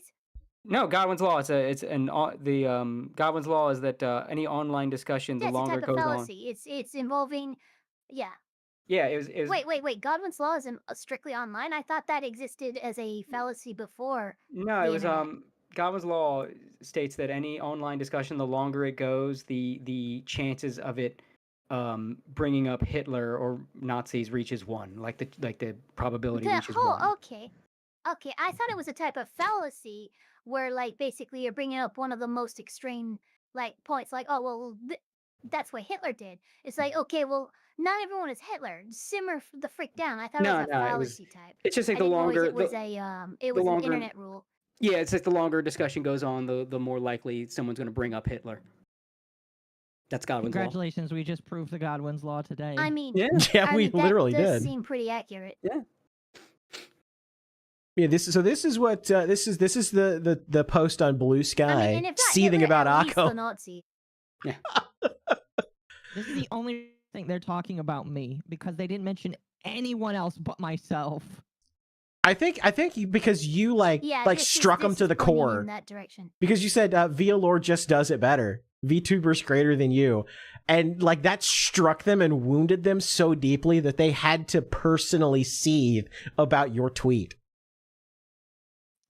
I don't know what it is, but like recently I've been pissing off so many people. It's kind of. Did Momma, Occo, and Mizu both have been like one-guying people's entire careers and shit? It's been wild. Yeah. I don't think I'm the reason why they deleted their Twitter account, but they definitely deleted their Twitter account. I think you're one of the reasons. You might not be the reasons, rubbing off but on I you? think you're I one just of saw the that reasons. from Mazahara. That's possible. It's very I don't know that one. I ain't involved in that. I might have just been studying Mizu so that I can get better at it. Did Mizu literally with one question basically pushed a newstuber out of newstubing? Yes. I think that happened since the last time we streamed Anime Boomers, actually. Where Penumbral... You saw that? Actually, Penumbral. Yeah. He totally crashed out because really Mizu one-guyed him in chat for like 10 minutes. Yeah, and then Penumbral kept doubling and tripling down, and thank God LM came in with a, hey, this you in my DMs demanding the source. I guess I gotta say this tweet here. That was like the finishing move. Hook. This tweet here verifies what I said before about the whole reason this article was posted. One, the reaction. This person clearly cannot take any blows to their ego, fragile as it is, which is common in the mentally ill. And let's look at that list of supposed accomplishments, and then you realize, oh, this person clearly felt entitled to be a part of VAllure, and we're told no. And how dare you tell me What no? is Oh, is F for F female for female? Yes. Yes. And that was one of their chief complaints about VAllure is that they don't produce female for female content. It's like, because there's not any money in that. Well, then it's not the company for you. Exactly. It's not. It's not. If yeah, you're trying to apply as an F for F streamer, you're not gonna like, I'm not you're not gonna get hired. I'm not gonna get into F for F ASMR content. Yeah, that's there's no money in that. That's super niche. No, you've got two options. You've got the normal regular one, which is, HoloLive, where you've got female talent and they're broadcasting to a male audience. That's pretty standard VTuber stuff. And then you've got Niji Sanji, which is mostly males broadcasting to females. Like that's pretty much the standard. All the females were bullied out. Yeah. All the females were literally browbeaten by other females. It's just poor Rosemi sitting there on like a little island. Yeah. Rosemi and Scarla. Females just mean girl each other to death over there. Yeah, Rosemi and Scarla are pretty much just alone, like on a little desert island. But they're the last holdouts in Niji Sanji. They're on a desert island, but they're like the oasis in the desert. Like that's it. It's just those two. Yeah. How depressing. Yes. Hashtag save the rose. As a hard job. Let me tell you how to run your own company. Right. So, a question I have: how did has VA on Lore responded to this article at all? I don't think so. I don't think they even should. Just I don't think so either. Here's what they should do. No, I don't. I think it's very awesome that they haven't, and I don't think they should. Here's what they should do. Yeah. Monetize the haters, but don't give them any oxygen. Like now is the time for VAllure to put merchandise or something out there for people to buy, and then just never address the situation. And that solves two problems. One, you're monetizing the haters, but you're doing so in a way that doesn't give them any sort of oxygen or attention. I mean, it's basically what Kirsha did. Mm-hmm. When people were seething at Kirsha, she didn't retweet them or rebroadcast or talk about it a bunch on her stream. She was just like, "Oh, hey guys, look, my gamer subs is up on the website. You guys should go buy my gamer subs cups. And by the way, you should absolutely buy Kirsha's gamer subs cups because they are awesome. And if she gets enough support, she'll get a flavor. I think she actually What's her flavor again? We don't know yet. So does she have a planned flavor then? I don't buy VTuber merch. Sorry. I almost bought one of her plushies, but I didn't have any money at the time. Oh, rip. I definitely bought the I have a Kirsch cube. I was sent a Pippa or no, was it? Yeah, I was sent a Pippa plushie from Raging Bull. Did you make sure to clean it off first? Oh. I'm kidding. You know I'm kidding. That is a legitimate question to ask.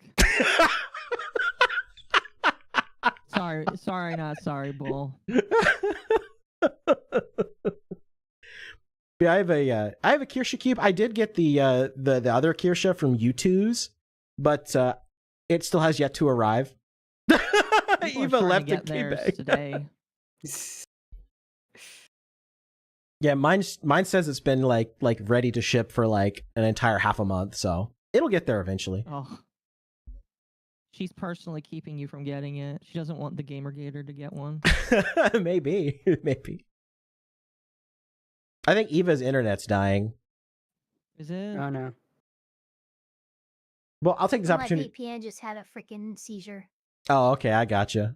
So you missed my line about hoping that Raging Bull cleaned off the Pippa plush before he sent it to you. Actually, you know what's funny? As soon as I got it, it was attacked and stolen by my cat Draco.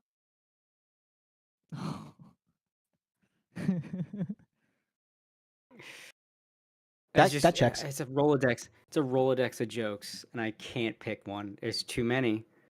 Just like roll of dice. Yeah. Kirsch's is ketchup flavored. Ugh. You know what? I think I 100% think Kirsch's flavor should be cherry, but it should just be called like desk ketchup with the red coloring and everything. I think having Jesus. while I sorry, see where you're desk going, ketchup sounds horrible. while I see where you're going, I don't think it's a good idea to make any Gamer Sups flavor based on a woman cherry. I think it's courting disaster. Oh, But Kirsch's man. she's the cherry fox woman.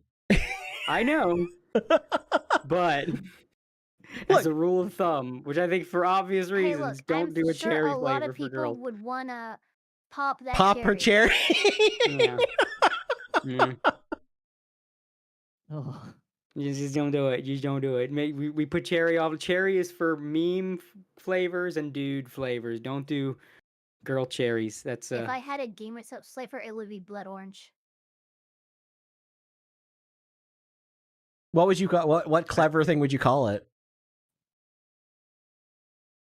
Okay, I like this suggestion in chat. idea. Tangent tangerine. I do like that one.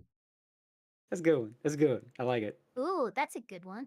Or tangent reen. I'm disappointed and my day is ruined. Wagyu. Yeah, Wagyu is another good one. Wagyu, chat. Somebody should have a pineapple on pizza flavor. That's disgusting. Why would you do that? Why'd you bring that into this house? It is, and it would be amazing. Yeah, that's what Okay, VAllure this should where you- do. Monetize the haters. Don't give them oxygen.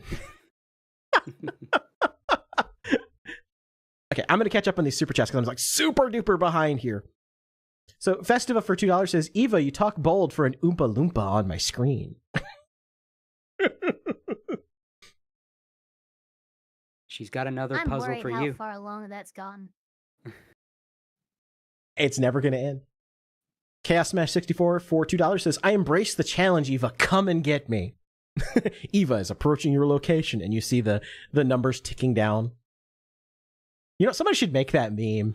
Because I've seen like the Goku one or No, the you Miku see- one. You see like a red dot, but instead of following like the road as it should, it's just going over all the buildings, like direct line to your location. And it's Ava running like the Linkara running at the screen. Like the light bringer. Oh my Yeah. god, what? Jesus Christ. Sparky Stack Corner for $5 says, favorite shrimp, huh? So we need a rice cooker instead of a jar. Got it. What's with all the super chats roasting Eva? I don't know. They were roasting the crap out of me earlier today when I was doing GTA 5 too. Jordan Brown, Warwolf in chat says, for $5, he looks like he's not allowed within 500 yards of a school or daycare, talking about the guy that made the Grums hit piece. Oh man, I feel like Yeah. we can Yeah, move on to Tino that. Hassan, But, yeah. that's so Wait. mean. We did kind of move on to that. And then we went back to. Then we went back to- Are we gonna watch the video? I would I don't know. prefer not to watch that video again. That I'm just gonna crib notes from it and just kind of read some of the crazy and Please, no. outlandish stuff he said. So Sparky's Tech Corner for $5 says, no, Penumbral choutsued himself, but it was a pop, not a bang. I mean, honestly, if you played the first 3 minutes of the video, we would get the spirit and a lot of the problems all of us have with the video. Because it's very repetitive too, so Yeah, I'll play like the first I mean, 2 if we minutes. take 3 minutes, we'd get the whole message of the video. You play exactly the amount that Eva decided to watch before she decided to be done. Right. Akakun in chat for $2 That was says, 2 minutes 38 seconds. That number's burned into my brain. Akakun for $2 says, Eva's is blood orange lollipop. Get it, law? Oh, for fuck's sake. Chaos Smash 64 for $2. Eva's now a heretic for suggesting And you know pineapple what? pizza. And there's a contract in every flavor. Sparky's Tech Corner for $2 says Eva's Gamer Subs flavor, jarred elf. That sounds kind of gross, I'm not gonna lie. That does, it makes me think of Jirai from Team Fortress. That's not a good thing to have to think about. Oh God. Ew, I don't like it. So here, I'm gonna go ahead and pull this video up here. So this is, it tried to autoplay on me. So this is the Gunnar Namicon Grums Part 1, and this is the worst part. He plans on releasing multiple videos. What the multiple people is.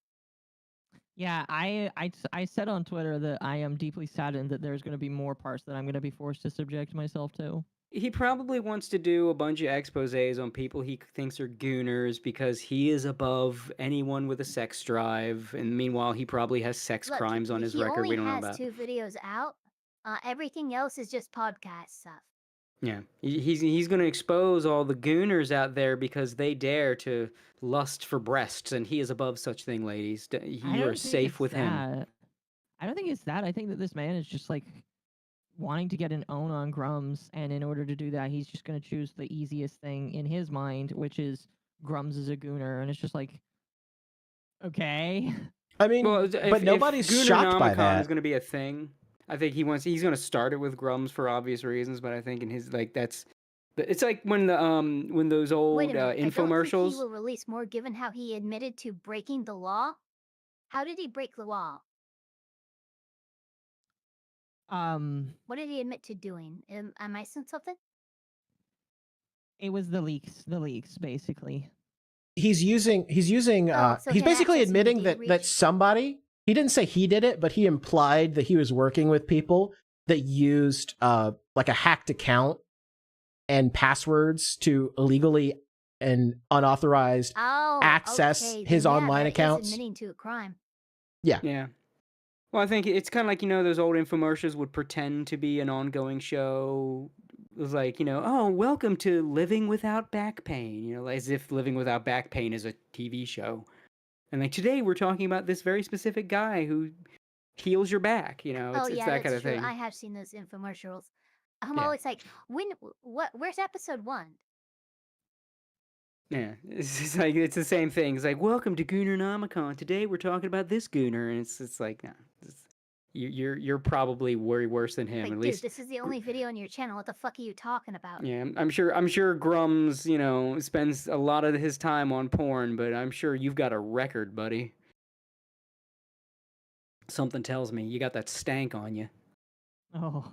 Yeah, as I heard in the chat says that he admitted to getting all the info through hacks. Yeah. And accessing accounts, even if someone posts the password on Twitter, accessing somebody's account without their explicit permission is still a federal crime. Yeah. Not a lot of people realize that. What's crazy is he posted Grums' in plain text in that Discord server where he and a lot of the journalists that are like the anti-woke journalists, they all sat there and were praising him for posting Grums' passwords in plain text. It's like, yeah, Grums has a legit reason to go after you fucking idiots. He has a reason to sue everyone in that Discord. This seems like a nice laid out 38-minute video of just like, hey, here are all the ways in which you can sue me. Pretty much, but we'll let the video speak for itself. I'm going to play the first 2 minutes of it and let people listen to just how much of a pretentious douchebag this guy is. It takes a second to start here. He's like, I'm just the one delivering it. Oh, well, I still have it muted. I really don't want to hear his voice. My brain I gotta hear.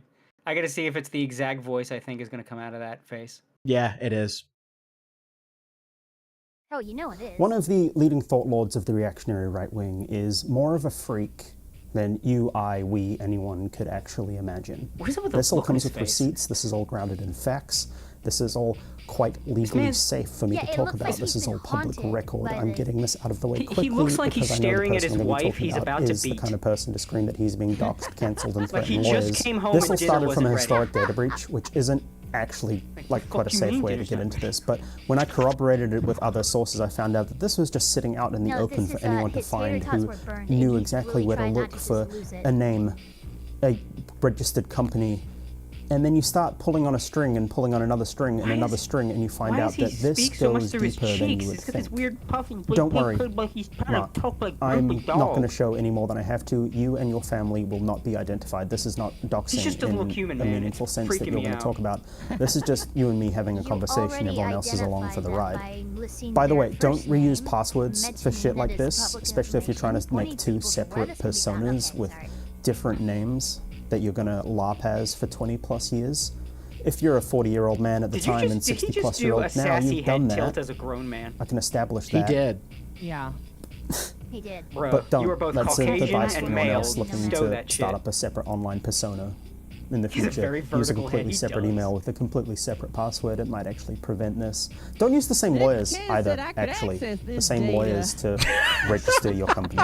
There's so many steps that this guy has failed Just at keep- to protect himself. You and can it's see just all like he come wants to have a unraveled with manic episode and he's publicly retaining it accessible so hard. information. That's probably why he Also, looks so don't intense. use 'Cause your real He'll name have like the really strong to facial register these expressions and emails. then just stop emoting. Your real name's out there on this historical Who is He information. When you wants to- update this he wants to information, lose it it. doesn't go away. It's there. It's stored. The internet never forgets is the phrase I summarize up a lot. The internet never forgets. The internet will never let go. That's the this internet phrase that I came remembers up with. The everything internet that you never have done, forgets. everything that you've It's my purchased, own everything that personal you have phrase. registered. I'm very Somewhere picky deep about down what until you that do. What drive did Kirsty stops say? spinning, the internet will know, and now we have found it. Some of this, like, disgusting onanist defenders are going to immediately reject the video based on how many subscribers and followers I have, and I don't care. I am a podcaster. I have a normal job. Consider getting one of those before you start trying to swing at me. Most of you are on Twitter for 15 hours a day arguing over whether Yasuo is too woke. Statistically, you don't know me. I know this. You know Look, this. We I know am a this. By the time this podcaster. I'm as finishes, blue you're collar going to as know me, and that's anybody. fine. It's nice to meet you. My name's MLYP. Pause the video, grab a drink. We're going to be here for a while. I want you walking away from the. You're not Yahtzee. Stop trying to be Yahtzee.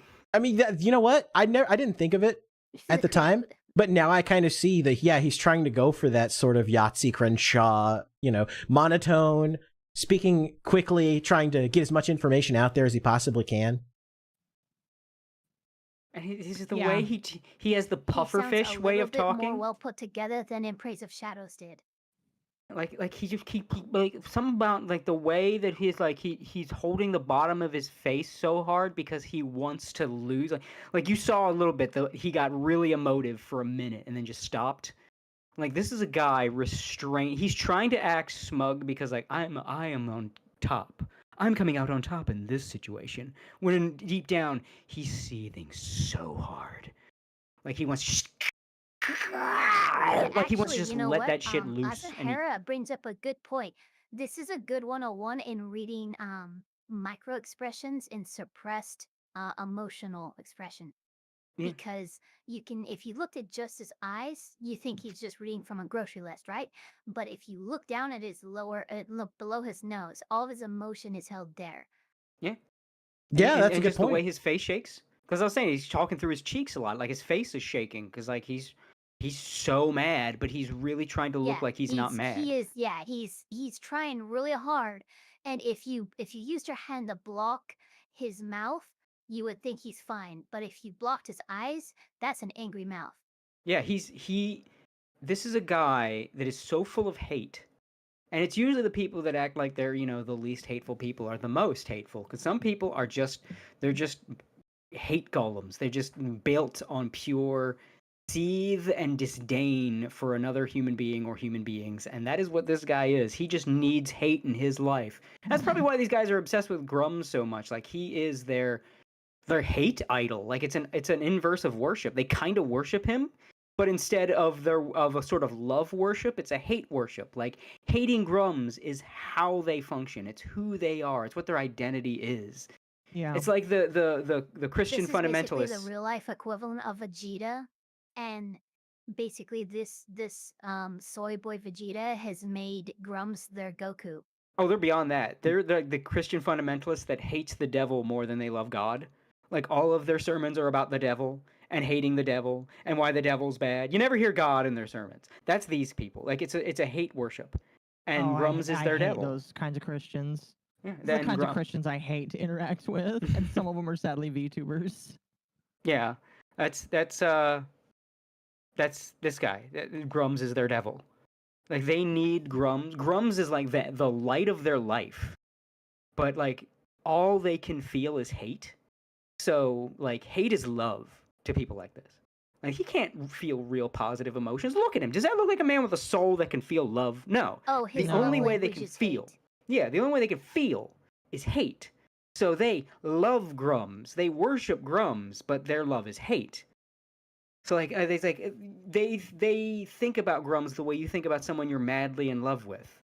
Like they think about him all the time, and they just can't go a day without seeing Grums in their life. And like when they're not talking to Grums, they're wondering, I wonder what Grums is doing right now. But it's like a hate version like that. The Poochie problem. This person never got a hug from their mom. It's like their heart would be aflutter if Grums like appeared on their podcast. They would be so jazzed. But again, it would come out as hate. That's who they are. That's who this guy is. Again, it's what I talked before, that terrible people now just announce that they're terrible to you.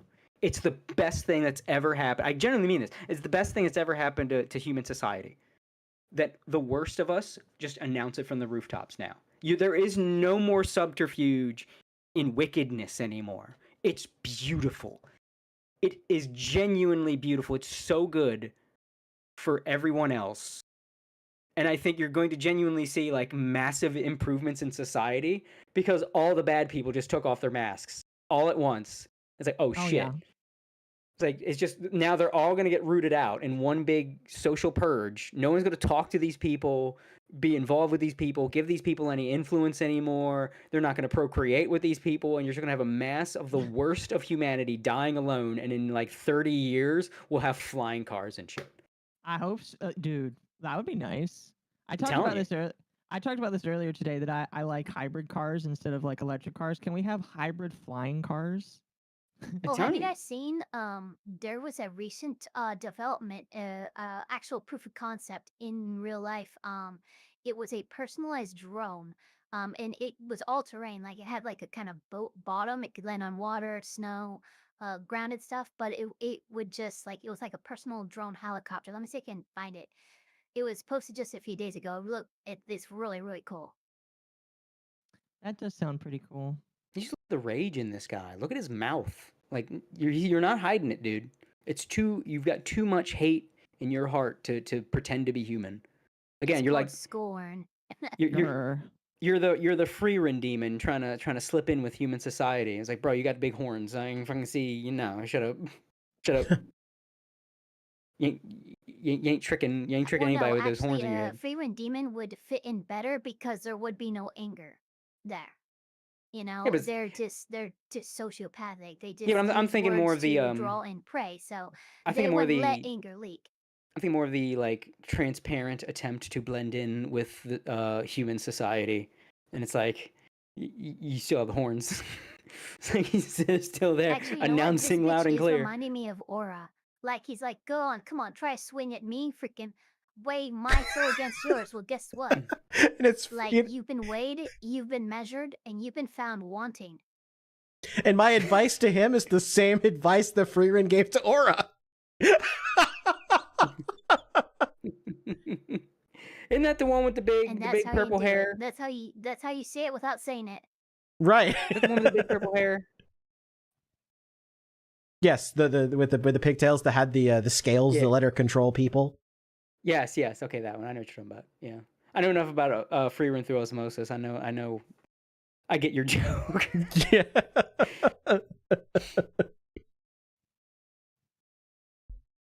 Honestly, such a good anime. I'm debating doing another watch along with my chat. Like I've already done it once, but it's such a good anime.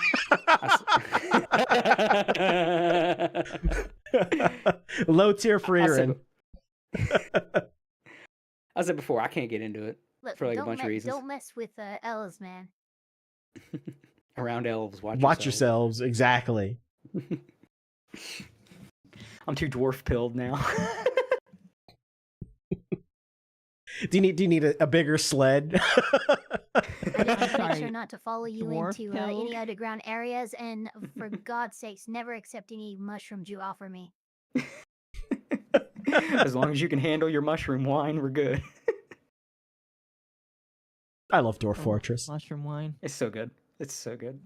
So yeah, like, so getting back to talking about this guy in this video, he mentions pretty explicitly, he's like, oh, well, there's no doxing in this video.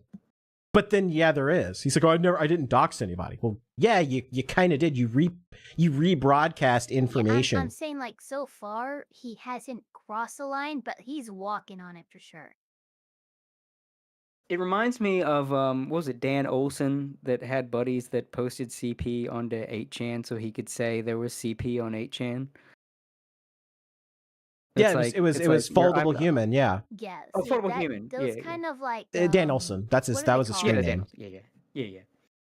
Yeah, it says like, I'm not doing anything illegal. I am exposing the bad guy. Like, no, bro. No, you did a lot of legal. Unknown entity. We had the VAllure hit piece is the first topic we covered. This is the second. Yeah. Yes. Yeah. We did a lot of dunking on Anavalence. Yeah, all the more reason to watch the VOD. Like the stream, chat. We're only at 29 Thumbs up to the likes replay here. game. Yeah, like it, subscribe. Like it. I always feel can I bad make the saying button that. glow? I always feel bad saying that. It just, I don't know. Like it Don't just feel bad. You gotta shill. I Like know. and I'm subscribe, really chat. bad. I'm really bad at shilling myself. That's my problem. I'm just like I see all the people that do it and they do it like, you know. I and actually forget to say it. I only say it right before ending the video. Yeah, shilling yourself trust me, I know. Shilling yourself feels fucking dirty. You gotta do it. You gotta do it. You gotta do where the money's at, but it's still like Bah. yeah, it's douche chills at myself. Yeah. I do it every time I have to plug Cloud Scratcher. Like, I'm not sure what just happened. What? What'd You say? sounded simultaneously like terrified, but also aroused. Scare roused. It's the sound of douche chills. Yeah. Yeah, you were like scare roused, yeah. Douche shield. Good. Bah. Whoa. Just talked about King of the Oh Hill. my god, who did that? That was a great Hank Hill. Oh, that was me. Whoa. That was perfect. Gosh dang it, Bobby. Anyway, this loser. This loser, yeah. So like the whole problem the whole problem with this whole video is that he spends almost all of the time going after Grums over this like website where he was writing fiction about like lesbian catfights. Mm-hmm. And it's like that's not even like that's not even like the thing that people are criticizing Grums over. Nobody actually cares about that. Oh, you mean that the guy that would like post about anime tummies on Twitter for like over a decade turns out to be a little bit of a degenerate? Oh my god, I'm so surprised. Imagine my shark. And that's like the crux of the video. And then it's him explaining in explicit detail how him and the members of this Discord he was part of like broke into Grums accounts by using hacked info and got all this information. And it's just like, oh, but we didn't do anything illegal because I talked to a lawyer for 5 minutes and he said I was good in the clear. And I'm like, bro, what lawyer are you talking to? No lawyer worth their salt would ever say that using hacked accounts is legal. He talked to who is Pirate Software's quote unquote lawyer. Oh god. Oh dear god. Speaking of Pirate He talked to Software, that guy, not a real lawyer, not in any territory. did you guys hear that Pirate Software is kind of salty that VAllure retook the hype train because VAllure got a bunch of subs from a company and he's like, oh, the only reason why he won is because of all he's these really upset subs he about got. it. He's like, seething really hard. I'm laughing. Yeah, I posted about that on Twitter. Oh, was that you that sent it to me? I can't remember. Yes, because I posted it on Twitter last night. I was I like, believe he "Holy would act like that. shit." There seemed nothing insecure about him at all. He's seething. What do like you his mean? rule, he was all like, yeah, we're probably not gonna do anything unless there's an event like that, just because it's just not worth it. He's like, dude, simmer down, like calm down. Yeah, it's my tweet. Did Pirate Software really seethe about Neurosama getting gifted subs to break the record? And then I went and found the clip. It says, I don't know if I'd necessarily call this completely seething, but he's definitely throwing shade at the accomplishment. I'm gonna go ahead and pull this YouTube link. When did you get Valorant? I hate how it takes a second for me to be able to pause the video when I open it. Oh, doesn't this guy also deepen his voice through like? Yes. No, we did no. He doesn't. His voice is that's like that's been factually proven false. Okay. Yeah, I stand corrected. Technically, I think he does do some intentional voice changing with his voice like that, but otherwise, no. I think he did voice training. He's natural. Yeah. Okay. Because I know it's like I thought it was like another Momma Max for a second, who was also someone that had great legal counsel. Right. His lawyer was a ChatGPT. Wait, really? Yeah, he would consult ChatGPT for legal advice on streams. He just kept asking. He would ask like legal definitions of ChatGPT and stuff. And here's the thing: like right now, I think the total is 4 or 5 lawyers who have lost their like they've been disbarred from their state's respective bar for relying too heavily on ChatGPT, which will frequently hallucinate and create cases that it cites that don't exist. That's so bad. Don't use ChatGPT. Don't use ChatGPT. Don't use AI in general for stuff that's like big like that. Yeah. Like at least right now, ChatGPT cannot replace a lawyer. Like there's even a few things that are actually like advertising themselves as like AI legal services. Do not sign up for that. Trust me, it's only asking for trouble. Yeah. So I'm gonna play this clip real quick here. So this is on the Clip Chimp channel. It says Pirate Software implies VAllure and Neuro's hype train record wouldn't have happened without Valorant. When did you get Valorant assist? I didn't. No. VAllure's hype train got the Valorant assist. It got 19,000 bonus subs from Valorant because Valorant was doing a thing where they gave like bonus subs. I think we're at the level of like the hype train competition that if we actually do want to beat the world record again, we're going to have to do it during one of those events. That's the only time that I think that can happen at this point. Because 111 is like... That's like you got to be Kai Cenat, or you got to have like some kind of event going on, you know? He sounds so upset. He's so mad. Better, Yeah. That's completely wild, dude. This man is like one of the 111 is kings. crazy. 70 is insane on its own, so... Yeah, he's seething. The fact that he's unhappy with that is so insane. Yeah, there's something about seething while you're dressed like a banana that's even sadder. But no, I mean, he's literally implying... Somebody should remind him of the I'm a Banana song by what's his name so that he'll take it off. It's peanut butter jelly time. Not that one, the rejected cartoons? It's a different kind of jelly time and peanut butter jelly time. No, I'm talking about the guy that had all those girls that moved in with him. That was crazy. Onision? That did the I'm a Banana. Yeah, someone should remind him of Onision so that he can take off. Oh dear God. I'm the angriest little nanner. Just like tell him, like, dude, you look like Onision with that. You know, he kind of does a little bit. But no, don't you see how funny and wacky he is? He's wearing a banana suit. People don't wear banana suits. That's so funny. That's silly. Nisha says he's wore the banana suit for April Fool's Day. He's got so much personality. He fooled himself there because, like the whole thing is that okay, so yeah, VAllure, Neuro got the hype train record during the time when Valorant was giving out like gift subs and stuff to promote their game, but VAllure wasn't trying to break the record. It just happened. He's intentionally trying to. He is. He's trying to get his record back. That's the thing. Neuro saw VAllure broke the record by accident the first time, and then broke it again by accident. But both times Thor's like, "Oh, I'm trying to beat this record." Like even the first time, because VAllure sama originally took the position from Thor back a number of months ago.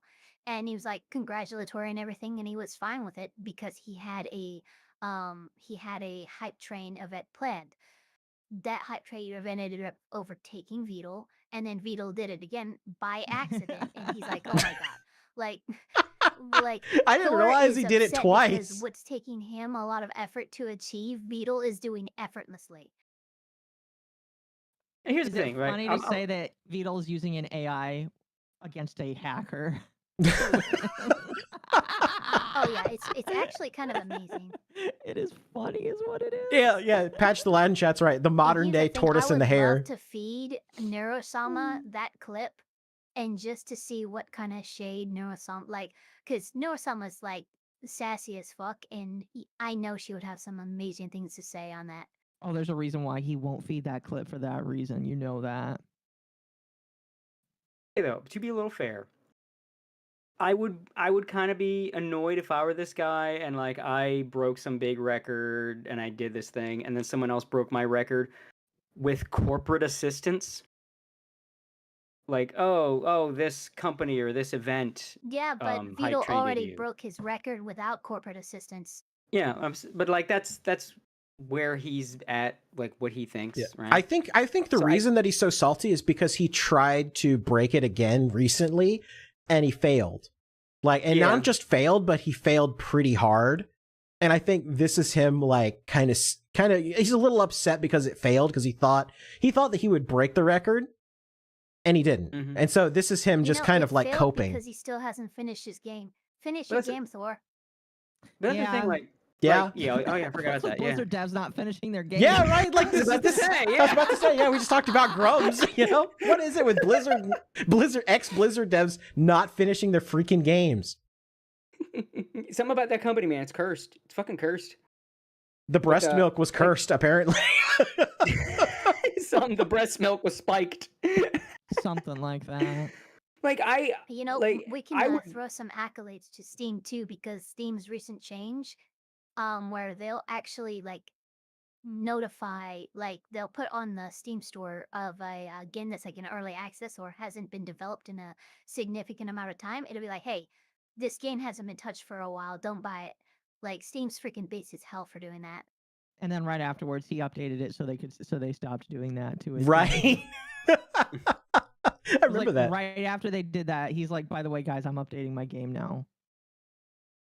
Yeah, it's like if he had who just. Do you think will finish their product first?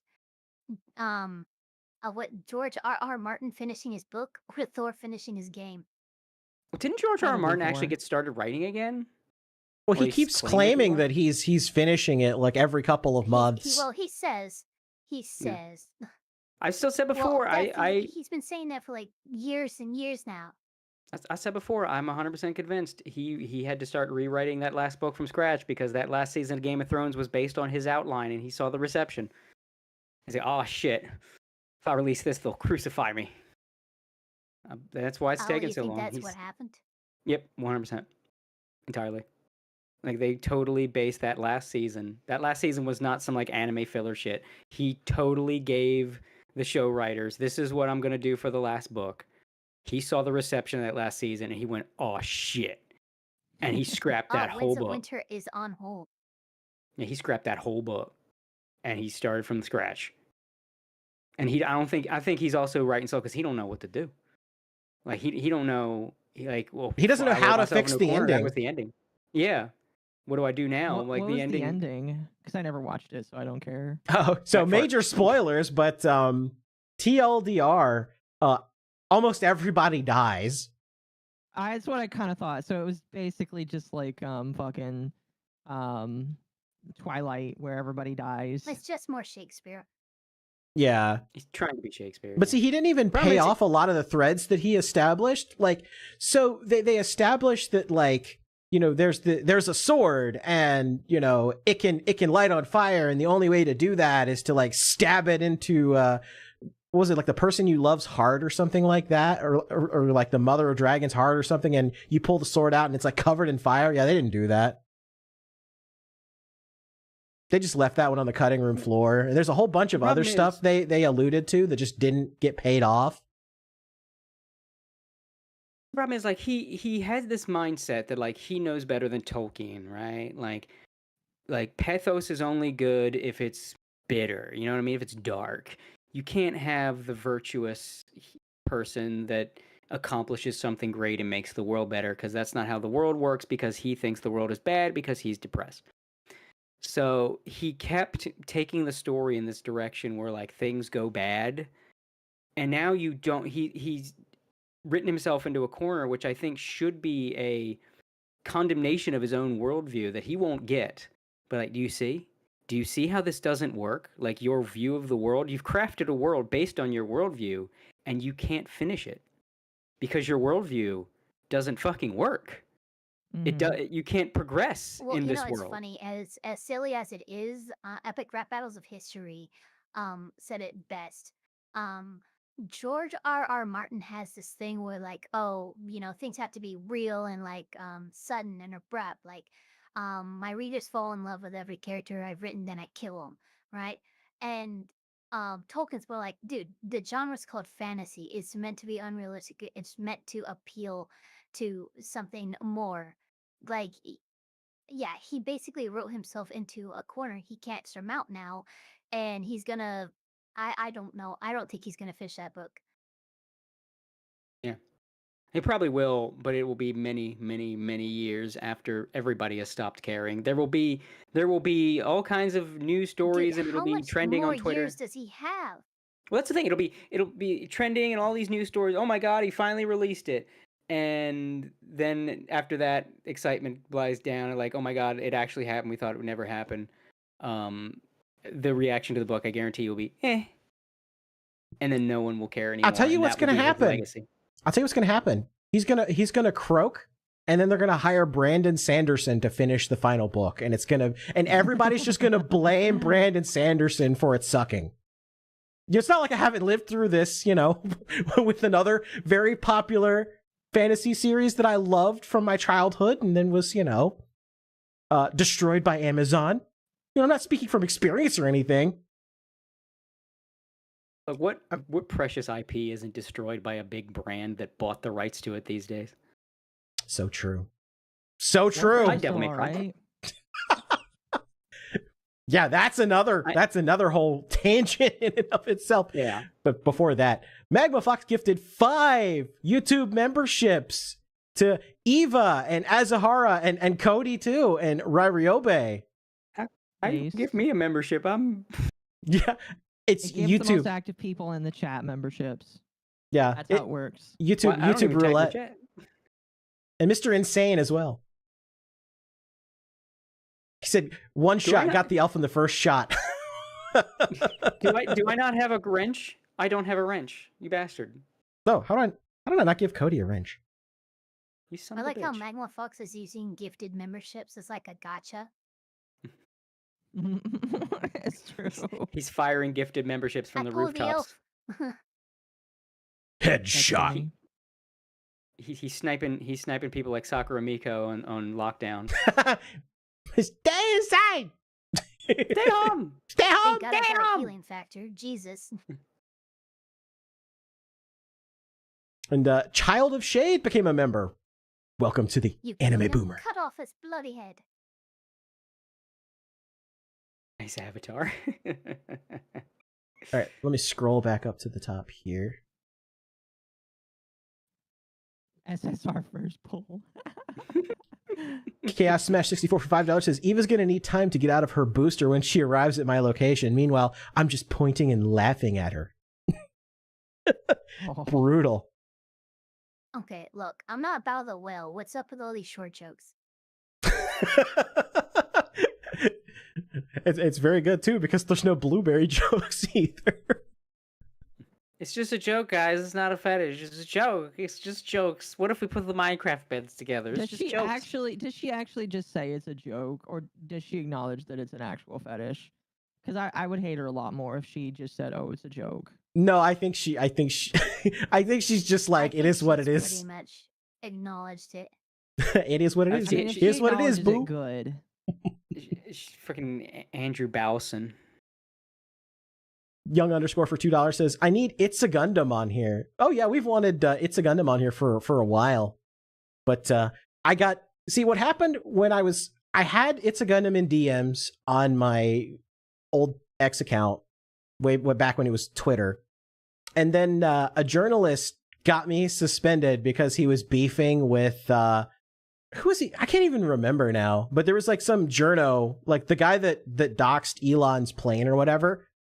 He was like arguing with somebody, and he's like, "Oh yeah, I got this guy suspended. I got this guy suspended because he's a follower of yours."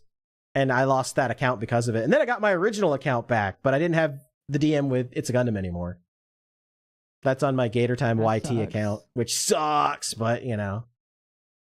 And X won't give me that account back, even though the reason it say that you're defending Elon Musk when you got suspended. I literally was. That's the crazy part. I literally was defending Elon and got suspended. Yeah, just like say hello. I am Indian and I need help. That works for some people too. Sir. I am Elon #1 fan, sir.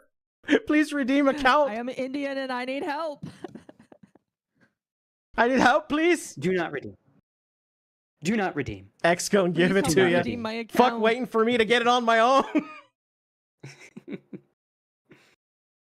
But I would love to have Gundam on.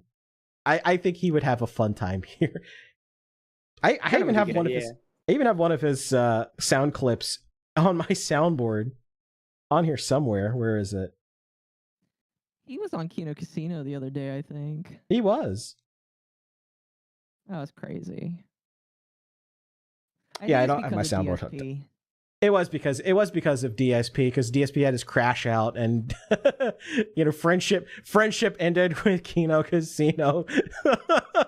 I'm just like, okay, Phil is stupid because like I could see a mile away what was going to happen eventually, and everybody else knew what was going to happen eventually. I think the only people that didn't know was Phil and the extreme detractors that thought that PPP was trying to be his best friend. And it's just like, we all know what's going to happen. PPP is just waiting for the moment. Yeah, literally everybody knew.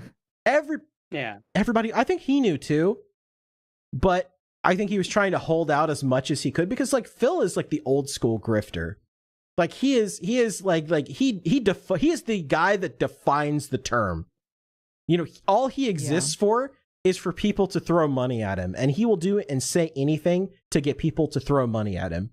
And so he knew that. Say recently he would eat McDonald's for $900. Yes. Yeah, because I think it's because tax season's coming up, and he knows he's about to get obliterated by the IRS. Well, I mean, he beat them once before. True, but I don't think he wants to double up and double down on that one. Oh yeah, here's the Gundam clip. I wonder if this will play correctly, because once again I didn't set my soundboard up.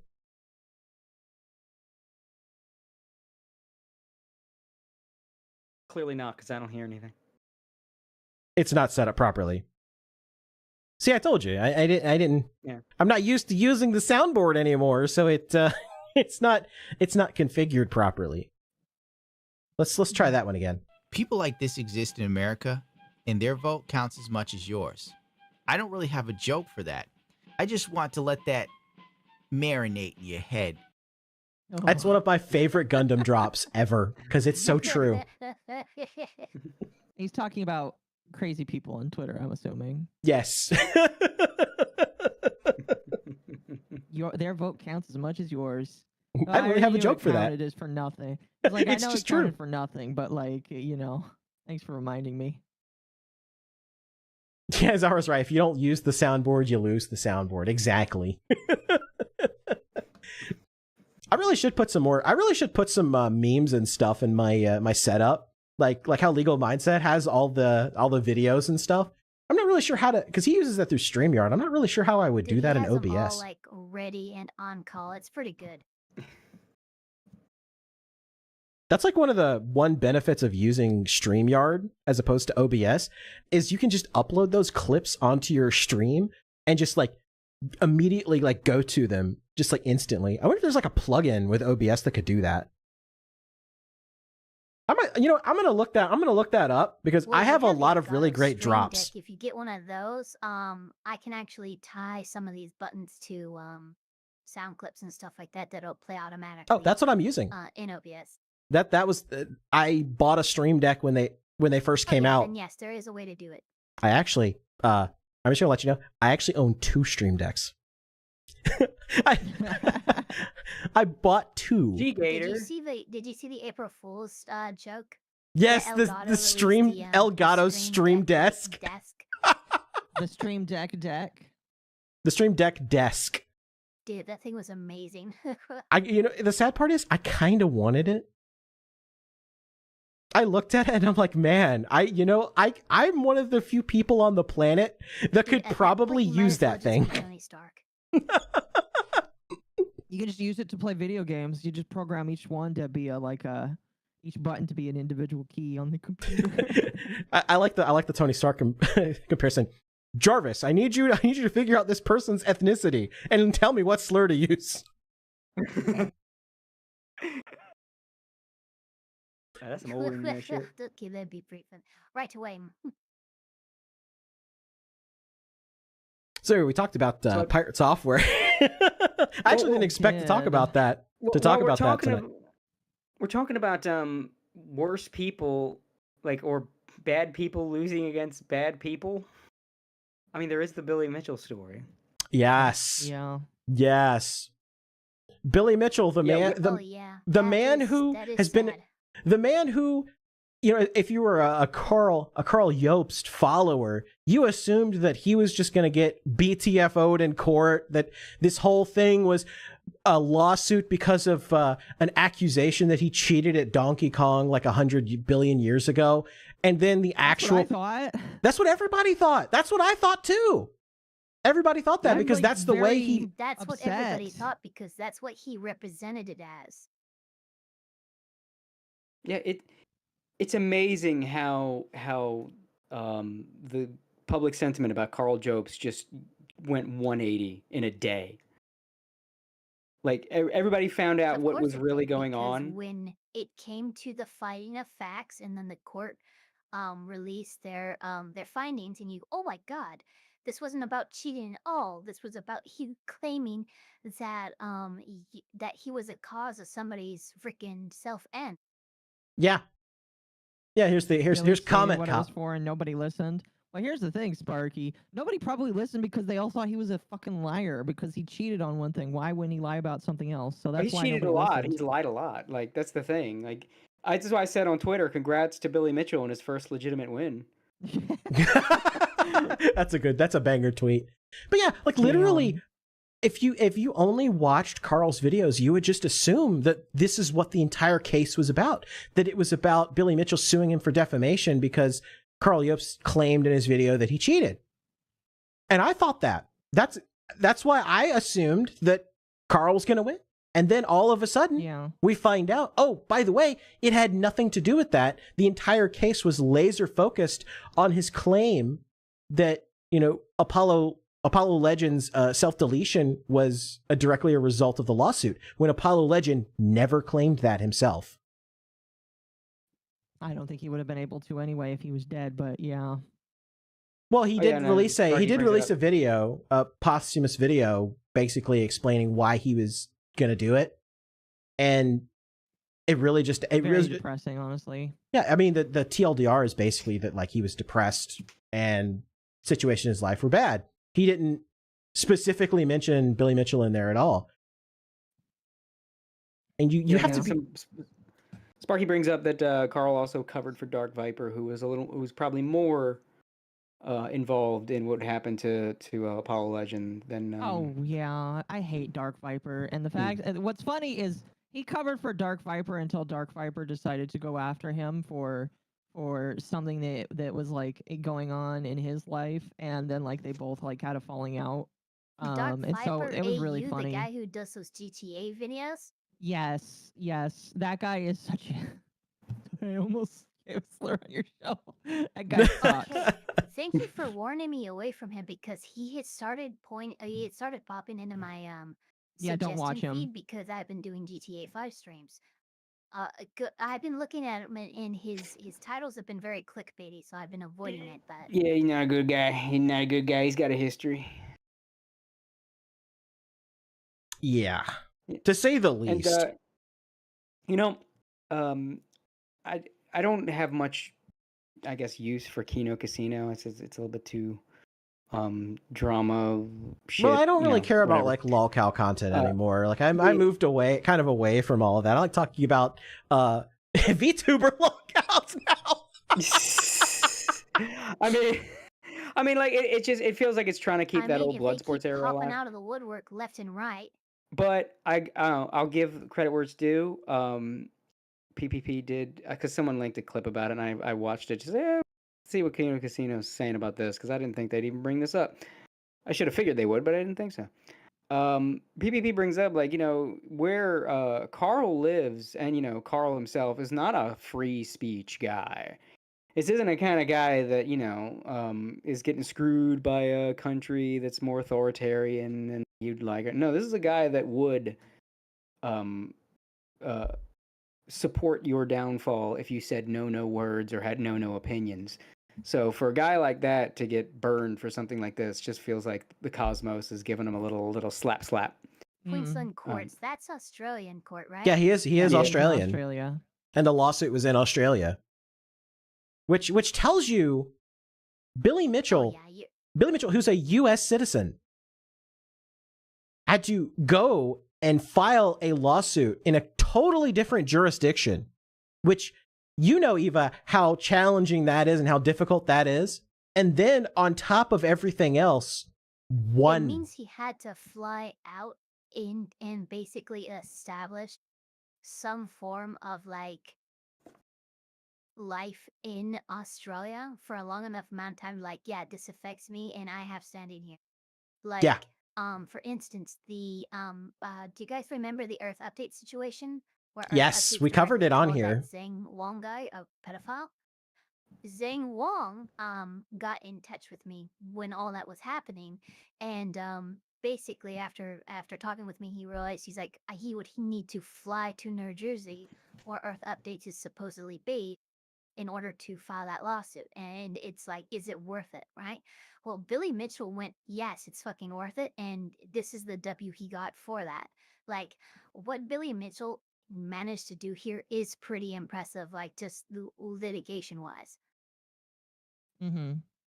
Yeah, it's very difficult. It's very difficult to, number one, even have the court look at a case from overseas. 2, establish standing so they don't just immediately throw it out. And 3, for Australia to go, oh yeah, this is a acceptable jurisdiction and venue, and we accept just the fact, like, even if the lawsuit had been accepted but like defeated, right? That would have been impressive. But the fact that it was accepted, the standing was established, the jurisdiction was established, and the damages were established. And like, Jesus Christ, Billy Mitchell, this is an actual W. That sounds weird to say that. I know it does. It does sound a little. Sounds a little icky, yes. No, yeah, especially since I watched King of Kong a long ass time ago, so it's just like, what the fuck? This guy got to win? You serious? That's how badly Carl fucked up. He handed Billy Mitchell. You know what's funny? I actually covered this. I covered it. I forgot. Somebody made a video on it. Shortly after it happened, and I reacted to it, and I basically went, okay, so what happened here is Carl's lawyers like entirely focused on the wrong defense. They focused on the cheater aspect and basically tried to invalidate his character on like, well, this is what he's done in the past. In the courts, that's not going to work. It's going to be marked down as irrelevant, as hearsay, etc., etc. Just the fact that Billy Mitchell's lawyers just decided to focus on it, like, look, this is what they said, and this directly harmed his reputation. What's and the thing? Got a Like, W from that. Like, I'm not sure how. Like, everybody here thought it was about the cheating, right? Nobody here actually heard necessarily about the, oh, this person's sewer slide was blamed on this person. If anybody else knew that, few people, like in general, are aware of the details of that case, did it affect his reputation poorly? Like, it's just an amazing win. Like, no matter how you look at it. Mm-hmm.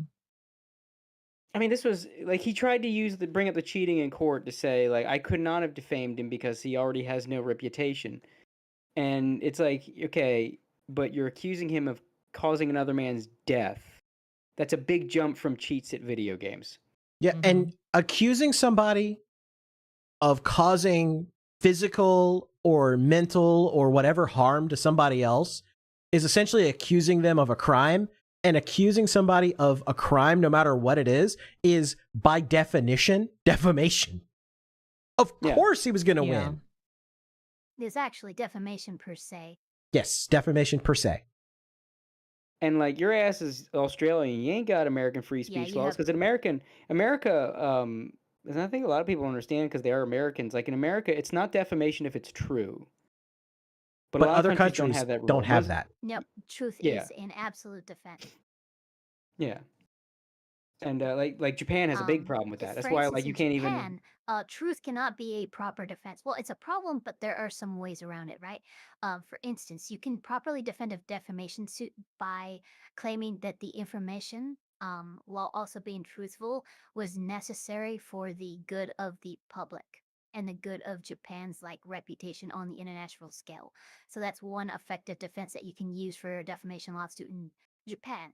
But like you said, the truth by itself is not an effective defense, which is kind of wild. And it's another reason that the USA is better than everybody else. Exactly. I'll tell you the crazy thing about this lawsuit is just how Carl tried to defend it. His actual the stuff that he threw at the court. So I brought up this comment cop tweet here. And he said, Carl Yost accused Billy Mitchell of financially ruining Apollo Legend via a lawsuit settlement and causing his sewer slide. In court, Carl's basis for this claim was 1, Apollo's goodbye statement, which had zero mention of Billy or the lawsuit. 2, a Reddit comment.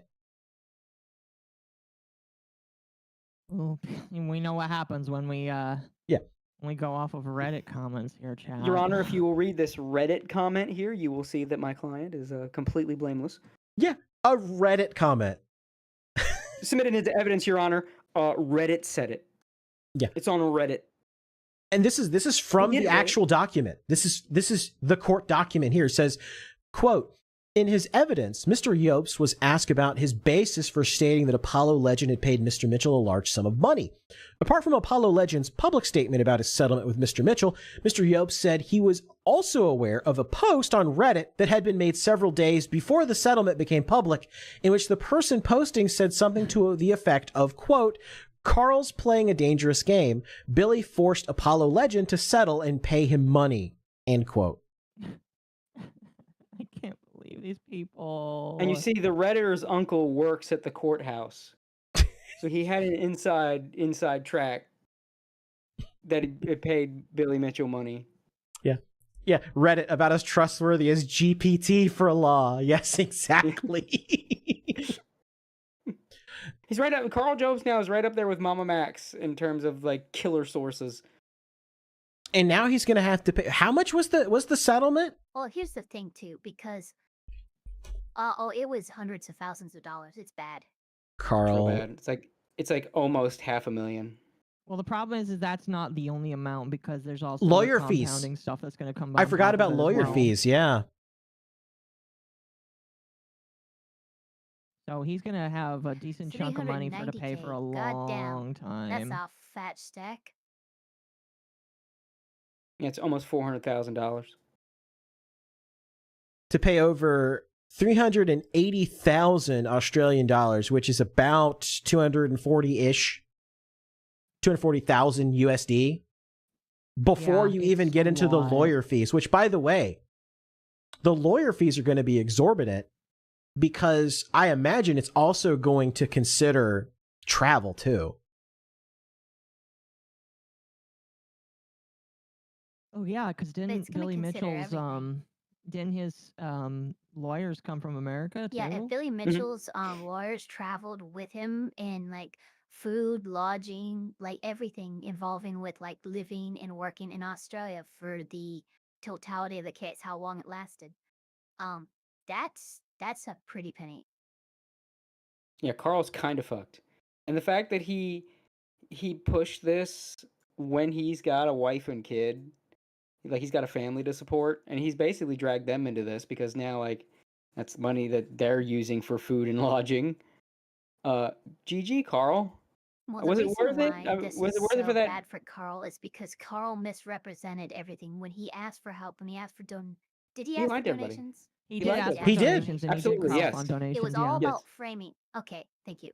I just want to see how I'm careful with how I phrase things, but it was always phrased around the Chinu stuff. I remember when this lawsuit was announced and Carl was originally asking for funding and stuff and help, and I'm like, this doesn't seem like it's going to go anywhere. And then to find out, oh, well, this is what it was actually about.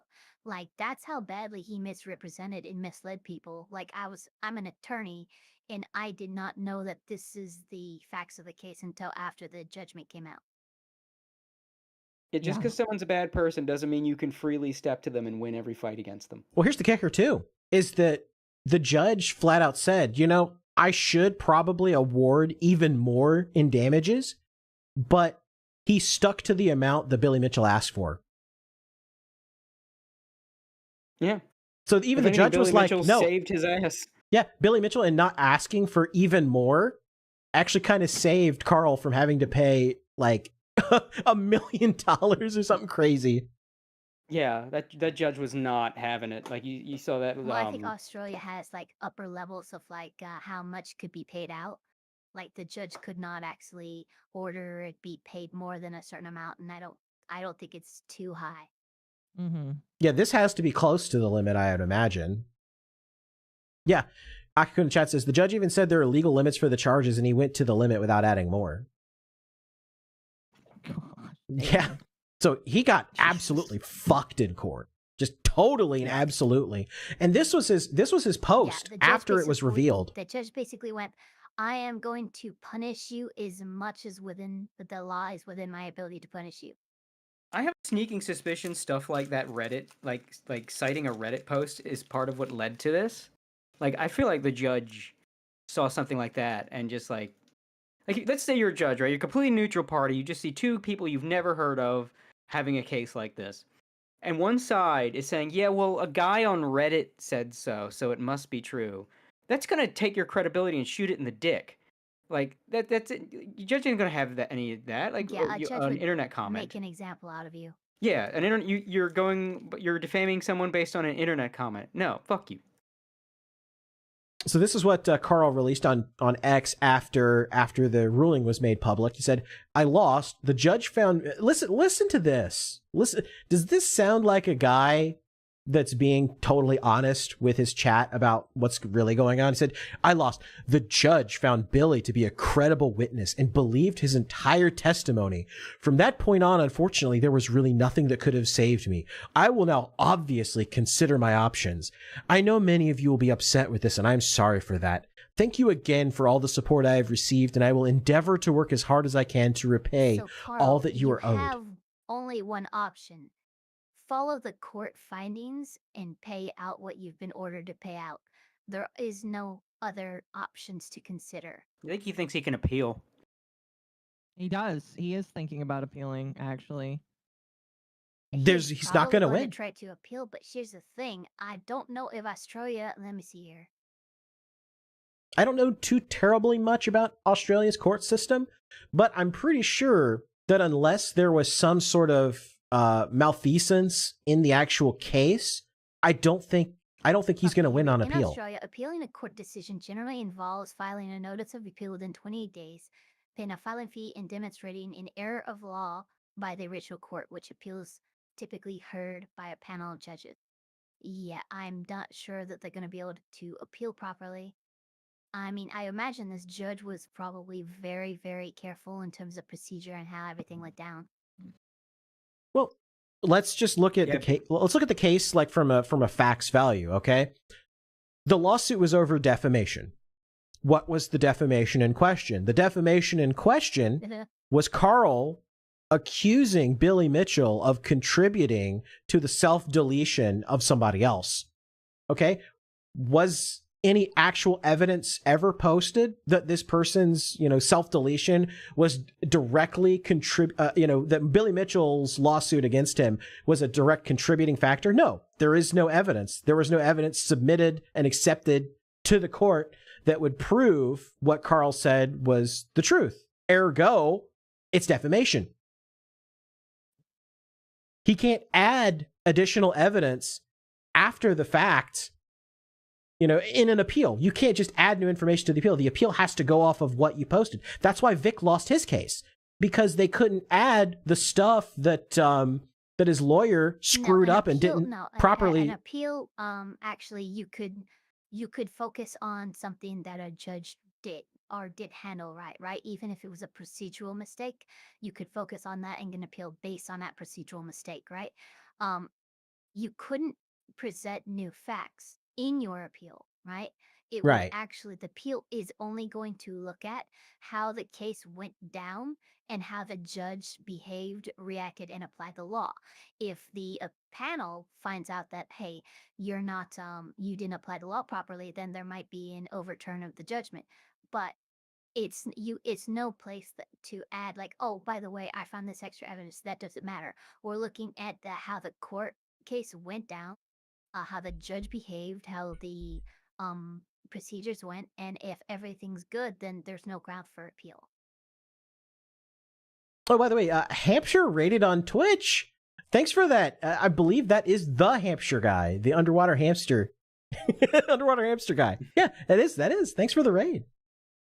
But yeah, they can't add additional information to the appeal, and like I said, that's what screwed over Vic, because Ty Beard at the last second, he tried to play games with the judge because the judge was kind of hostile. And so he tried to slip in that document that he submitted to the court at the very last minute, but then he improperly notarized it, so it wasn't accepted. And that was literally the case, the entire case in that one document. Mm-hmm. Right. Yeah. I'm still gonna blame her. Weird little things like that can. Yeah, I would too. But well, I mean, ultimately, Ty's law firm wasn't experienced in handling these sorts of cases and did not, as far as I'm aware, I don't know if they brought somebody on that did have experience with those sorts of cases. I feel like maybe they did, but I know that their law firm did not have experience with those types of cases, and so they should have definitely brought in somebody more experienced. Here's some news that might be a little disheartening. Oh no! But apparently, in the docket regarding Logan Paul versus CoffeeZilla, apparently the judge has been taking Logan Paul's side quite a bit. I saw that. That is kind of disheartening. It does kind of make me wonder. Yeah, with I'm all not of these sure what's losses, gonna happen. all these losses by supposed heroes, it does make me wonder. So, well, that'll be. I think that'll. I don't know if he'll win or lose that one. I mean, rumors being what they are, and people trying to interpret a judge. It's very easy to misinterpret a judge. Oh, here's the thing. Anything that the problem is it was submitted in the 5th district, right? The 5th district is the only district in America that doesn't have anti-slap statutes in place. Logan Paul is just trying to burn through CoffeeZilla's money for CoffeeZilla defending this lawsuit. And the more even small W's that Logan Paul gets, the more time draws out, the more attorney's fees, the more money. And it's eventually going to be too much. This is basically a money fight right now. And Logan Paul has a money cheat because he wrestles for WWE. He has a very highly successful YouTube channel. He has promotions. He has merchandise. He has all this stuff. He can literally, it's like, the thing with Nintendo and the, which I guess is another topic for tonight. Nintendo going after the emulator people is that Nintendo has infinite money and they have limited money. So they can never actually win. Yeah. Yeah, it's kind of terrifying because Nintendo, every case they've brought up against a respondent, they've won. They have a 100% success rate in terms of litigation they bring against other people. Yeah, because most people either settle immediately or lose in court. That's the thing. Like, a lot of it's just settling immediately. Like, Nintendo is very good at starting fights they know they can win. But this one is like kind of a 50. The Palworld thing is like 50-50 because like their chances are really only good because it's a Japanese court. And let's face it, they're going to have an advantage they shouldn't have. You know, if Japan kind of has, they're a little bit too into Nintendo over in Japan. They'll put any American fanboy to shame. You know, you think you're pogging over your Switch in the West. I mean, Japan, it's shameless.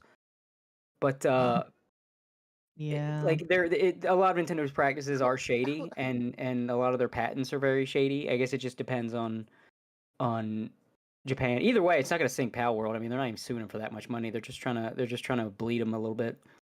They're trying to get in their way more than anything. If anything, I think Nintendo underestimated Palworld as a thing, and now the lawsuits just even if Palworld loses has bent the knee though. Like they changed the mechanism for the like how you summon pals and stuff like that. I mean, that's the one thing they changed. I mean, I played the shit out of Palworld. I know they all they did was make it so you don't throw the ball to summon the pals. Yeah, that's but it. like legally speaking, and like in the courts, that is still Palworld bending the knee to Nintendo. Yeah, well, yeah, it's basically them acknowledging that it was infringing, essentially. Mm-hmm. They could still say, you know, oh, we just thought it was better gameplay wise. Like they could still bullshit. But like there's also the thing of like, is the patent going to be found to the court? Like this is too general, you know. How come you haven't protected it here? Like mounts. Nintendo's essentially patented mounts. Like every MMO ever. I'm not even certified or qualified to practice patent law. You have to pass a special bar exam to practice patent law. Yeah. Yeah. It's the there has been times though, like in both countries where like a patent was found by another judge to be like too like essentially like you got it through the patent office, and then once the patent was actually challenged in a court, the court found the patent was like, I don't know what the term is, but it's basically... See, this is where, as a lawyer, I had to ask you to cite those cases. I don't know the specific cases off the top of my head. I know it's happened. I know it's happened more than once. You should. It's like, yeah. That's what I mean. Like, yeah, say, I think it's happened, right? You just don't mention cases around a lawyer because I'm gonna ask for those cases. I mean, you could look it up, I guess. But it's what I'm saying is it's not all patents hold up, right? And yeah, and that's true. Not all patents do hold up, but many more patents hold up than you would think.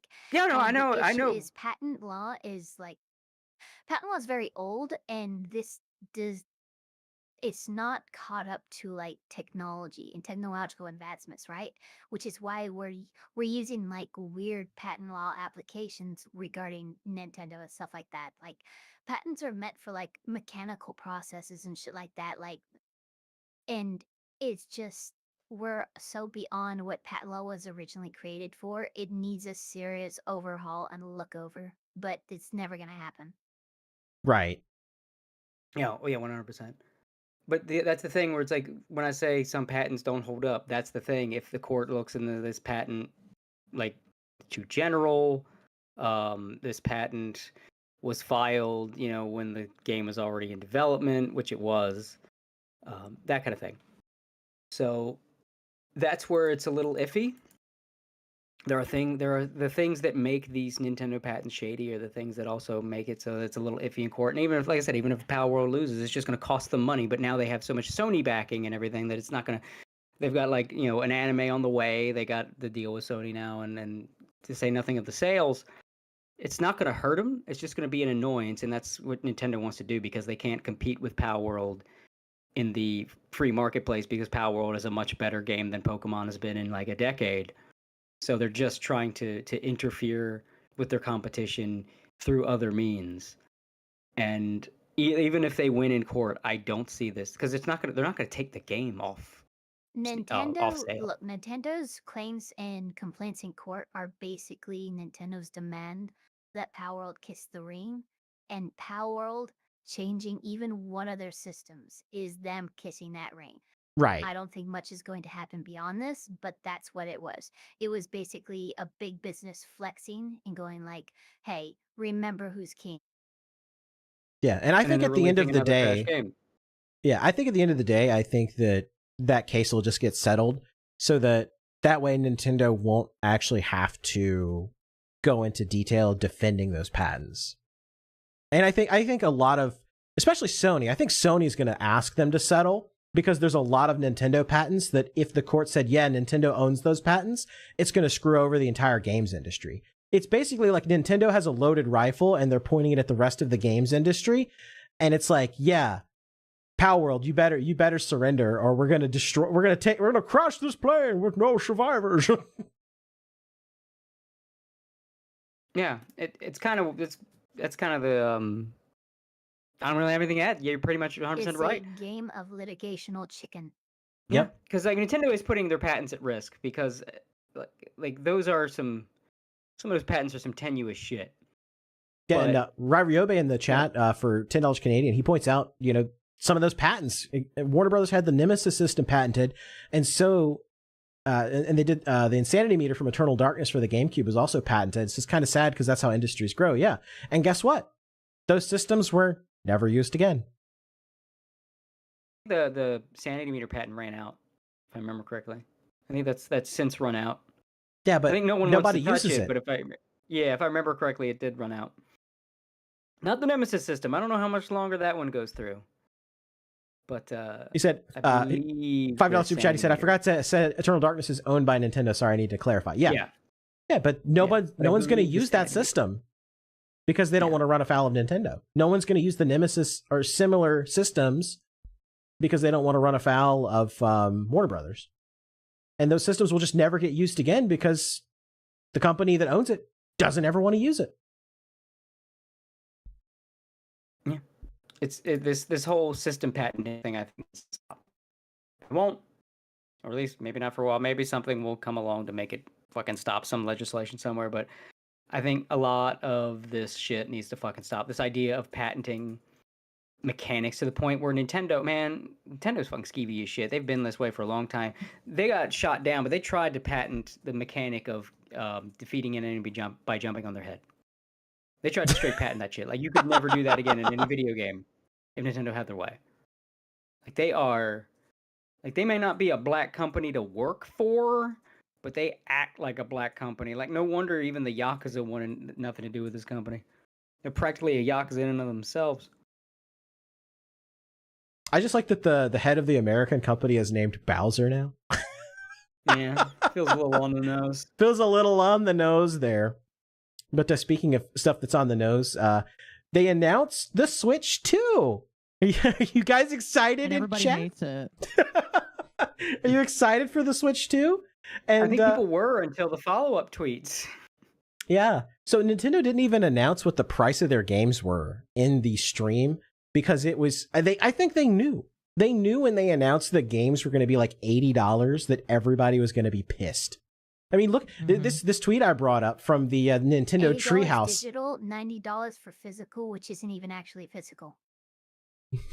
$499 US. Yeah, the digital price alone. Man, like I could get shit on Steam for half that price. I get new games on Steam for less than that. Are you fucking kidding me? I'm supposed to buy your console and then your games are like $90 to eat my entire asshole. Well, here's the other thing too. You.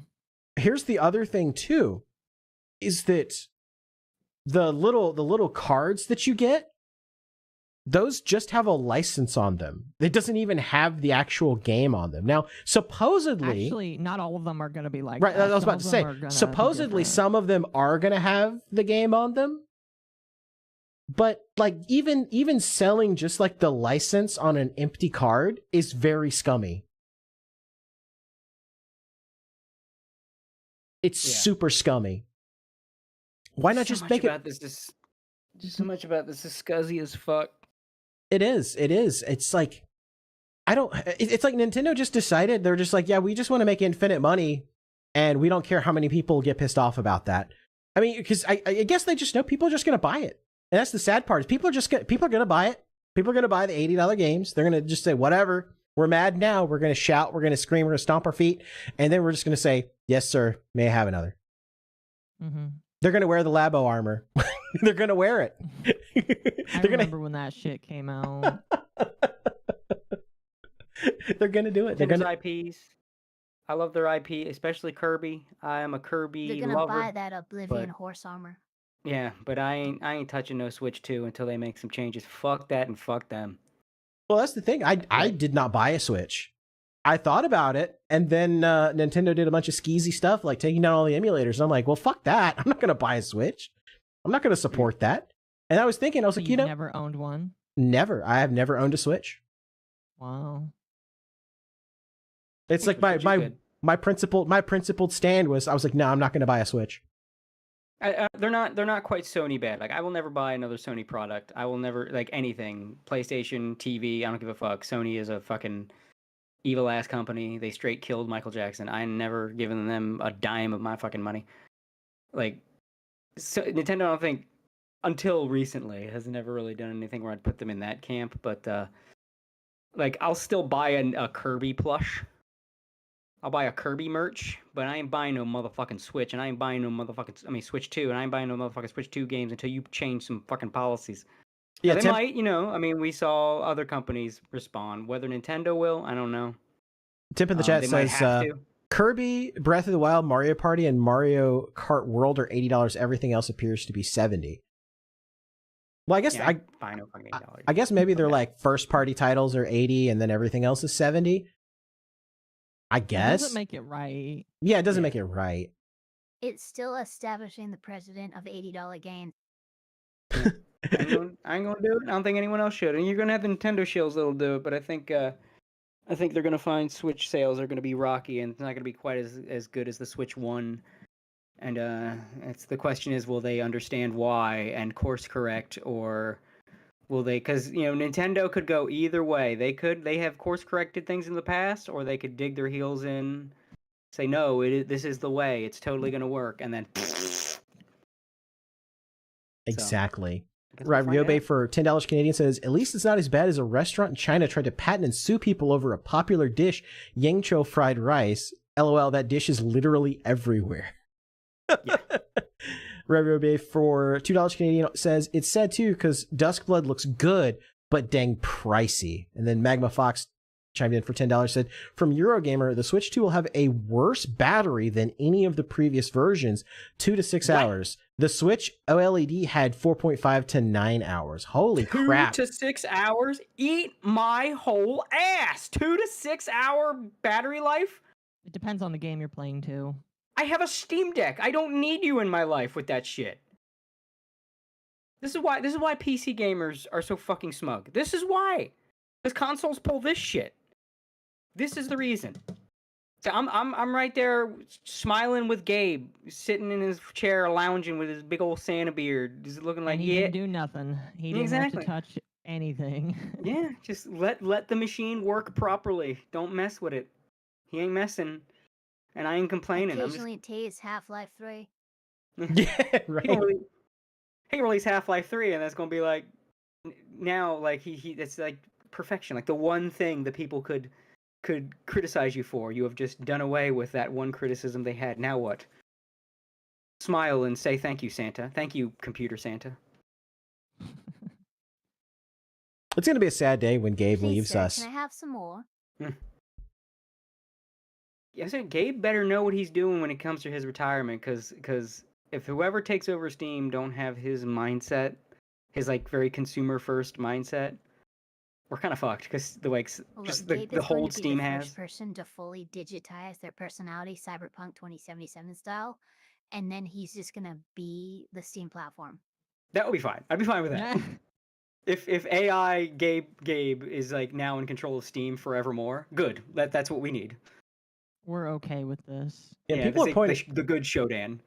And people are pointing out in the chat too. Yeah, a lot of Nintendorks were defending the prices, saying, "Well, video games were super expensive back in the day, and you should pay $100, and you should thank Nintendo. It's only $100. It could be more." Like I will never. Look, I will admit that the price of new games is an anomaly. Since games have basically been coming out, a new game has been between $60 and $70. Super Mario 64, $60 game, right?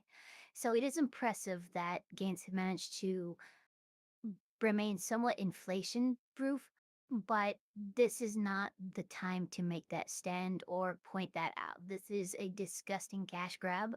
Let's not pretend it's anything but. Yeah, exactly. Yeah, I agree.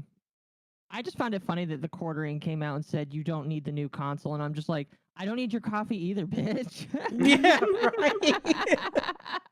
It's like, can you stop begging for me to buy your product on Amazon, which you in another video like a couple weeks earlier said that you're trying to compete with, and then tell me to rate it 5 stars so that you can actually get people to buy it. I was like, bro, what the fuck are you doing? Now, Occo, he's got to. You know what's funny? I wonder what the quartering is going to do when he starts paying the import tariff for his coffee, because I'm pretty sure his coffee isn't made in America. No, it's not. No, it's not. Another outsourcer. I can't believe it. Yeah, so as the company, what's going to happen with that tariff is he is going to pay that, and he is going to have to raise the price of his coffee. And now he might eat the cost for a while to cope, but I guarantee you within the next 6 to 8 months, we'll see the price of his coffee rise. It's going to have to. Oh, and also the fact that he's like, what, $300,000 in debt? Yes, he is. Oof. That's what happened. Holy yes, shit. He is $300,000 in debt because he wanted to expand his company by getting a new office, and then he got screwed over by somebody that tried to that wanted to stop doing his K-Cups for him. And he says that it is because it's a woke person that doesn't like his content. It's not actually confirmed. That's just what he claims. So it could be for any myriad of reasons, and he's just lying out of his ass about it. And until he actually shows proof, because he says, "Oh, I assume it's this," but it's just like, you don't know that. Because you don't know that, you're being very disingenuous by saying that's what it is. And I don't really like it that he does that. No, I didn't make a stupid decision. It's the wokies. They're after me. They're trying to get me. I'm very important. It's the wokies, man. It's like, okay, I understand that the pendulum swing has gone to the other side now, but I really would appreciate it if people would stop doing that. Not everything is woke. It's literally the other side is not everything is woke, sir. Please stop saying it is. Yeah, I mean that's the one. That's the one criticism, that really lands on a lot of these people is that it's like, well, not everything is woke. There's some stuff that is just like, yeah, that's just story stuff. That's just the game. That's the character. Not everything is woke. There are people on the right who say, "Oh, I hate the left because they invented cancel culture." I'm like, I can think of several things that the right have tried to cancel over the years. Bud Light. That was actually effective, though. Successful. That was actually successful, though. I think there's a difference between a corporate boycott and trying to destroy a person's life. But yeah, okay, look. Oh, okay, well, cancellations are cancellations, okay? I mean, that's not what a cancellation is, though. If a corporation is a person, then we're talking about the same thing. That's not really what a cancellation is, though. Cancellation, when you're trying to cancel a person, is trying to basically erase them from the public, trying to make them go away and ruin everything that they have, and basically delete them as an entity without actually killing them. That's what a cancellation is. Weren't people literally deleting the Bud Light that they bought with shotguns and stuff? Yes. Yeah, I mean, that's still... But they still paid for it. They're just being stupid. That's a pretty direct cancellation. I know. A cancellation would be to try to take away the CEO of Bud Light's bank account, have their bank account shut down, and lose your job. Shooting anything with a shotgun is a cancellation. Anything shot with a shotgun is canceled. I mean, I'm gonna from existence, yes. That far wrong. You can't cancel that clay pigeon. I mean, that's the... There's a lot of. I'm gonna cancel that deer in my backyard. Yeah, That's I'm none of the- canceling it from reality. I'm gonna hit backspace on your birth. Oh. Oh no. But I think that's the difference, really. But I think a lot of the calling everything woke, aside from people like quartering, that I think are just like, it's not my fault, it's the wokies. I think there's also a lot of people that are gun shy, right? So to the point where there are people that will just call something woke because like someone's brown in it, like that kind of thing. Like there are absolutely people that just like crying wolf when it comes to woke. But in the quartering's case, I think it's just he's trying to He's blame coping and someone else for his seething. own bad He's decisions. coping and seething Yeah. because he made a bad He's business coping. decision. Yeah. Oh, he made a horrible business decision. I don't understand why he decided that he needed to go $600,000 in debt. That makes no fucking legitimate I just don't get it. Like it's one of those things where you have to sit and say to yourself, okay, do I want to root for you or do I want to silently say something about you and just like see what Oh my happens? god. The quartering is just Timu Alex Jones. I don't even think he would need charisma for that. Yeah, I was about to say he's. I don't know. That might be overselling him a little bit there. Yeah, just a little. I'm sorry, but that's just a little bit of an oversell. Yeah. Yeah, he would love to be Timu Alex Jones. But nah, he ain't. He's not even It's- AliExpress Which Alex Jones. Oh damn. I've grown to just despise people like him. These even people that are supposedly on my quote unquote side. These like grifters that's just like all of my content is let's how am I incensed at the libs today? Did you hear what the libs said on Twitter today? I don't fucking care. Trigger the libs, own the libs. That's what Mundane Yeah. Matt said. Oh my god. Yeah, like when your entire like claim to fame is just being content for Asmongold half the time with some of these people. Like it's just Yeah, it's kind of like JD Vance was asked a question today, and like he instantly pivoted to like, oh, Biden ruined the last 4 years. I'm like, okay, guys, we're a few months into the administration now. You need to stop blaming things on Biden. Like, are you fixing things or not? Because Well, that was that's my what Biden complaint did with Biden. when he was in office. Is Biden is just like, oh, it's all Trump's fault, and it's just Oh, like, what I hated about Biden, is he was asked about like the economy and shit and what he's gonna do about it. He was saying he would just gaslight us to say, "Oh no, the economy's doing great, unemployment's great." Right? He didn't even blame it on Trump. He just blatantly lied to our faces. My problem with JD, like with the right now, is they're asked about, okay, what about these tariffs? She's like, well, the last 4 years. Dude, I didn't ask about the last 4 years.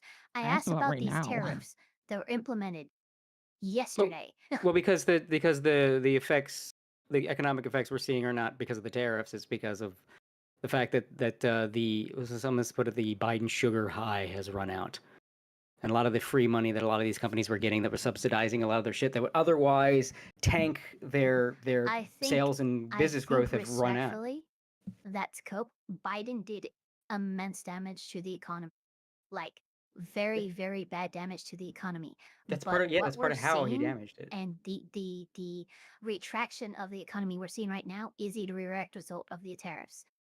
Multiple countries are saying so. Nintendo paused their freaking pre-orders of Nintendo Switch 2, stating the tariffs as the reason because they need to figure out pricing. But stating the Right, that's reason and it but being the real current state of the reason. economy Yeah, is it as doesn't a matter what they direct state. result of the tariff announcement. Especially like they're going to state it's because of the tariffs because they want the tariffs to go away because these are reciprocal tariffs. Because these the only countries that are getting tariffs are tariffs that are countries that have been tariffing us and we didn't tariff them. And they don't like that they have to play by Does the same anybody know rules. the story? Does anybody know the explanation behind the reciprocal tariffs against the uninhabited island of penguins? no. Yeah, it falls within the I don't 'Cause remember that what country it is, but penguin- it's that within somebody's island territory. Doesn't have tariffs against.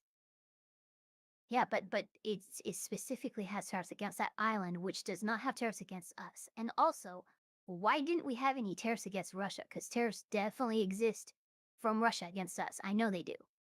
We don't have to tariff Russia. We already have like. Well, Russia is Russia's Yeah. totally blocked so that you can't do business. In fact, my buddy We already have Randbot, blocks on tariffs. my buddy Randbot has a donations alerts website. Donations alerts is hosted in Russia. He has like a shitload of money from super chats that he can't bring over because there's a global financial block on Russian transactions. Yeah, like So that's why there's no tariffs, because you can't transfer money. Yeah, you can't do business with them. Yeah, it says right here, sanctions, November 2nd, 2023, complete sanctions. So you can't really tariff anything when it's already completely blocked. Yeah. Oh yeah, that makes sense then. And as far as like putting tariffs on like uninhabited islands and things, that's because they're trying to prevent places like that from becoming a tax shelter. Because then people would go to these uninhabited places and or claim that they're doing business in these uninhabited places to try to avoid it. So that's the explanation for that I heard. Yeah, I don't remember who, but somebody, there's some country that we tariff Well, that's here's near the that thing. island. Everyone's talking about reciprocal tariffs, right? Remember, tariffs are still taxes that the company, the importer, pays that then reflects on the prices that they charge the consumer. So while these are reciprocal tariffs, this like Canada's it's 60% tariffs on lumber, right? Well, that's what they're charging, and that's what the importer is paying still.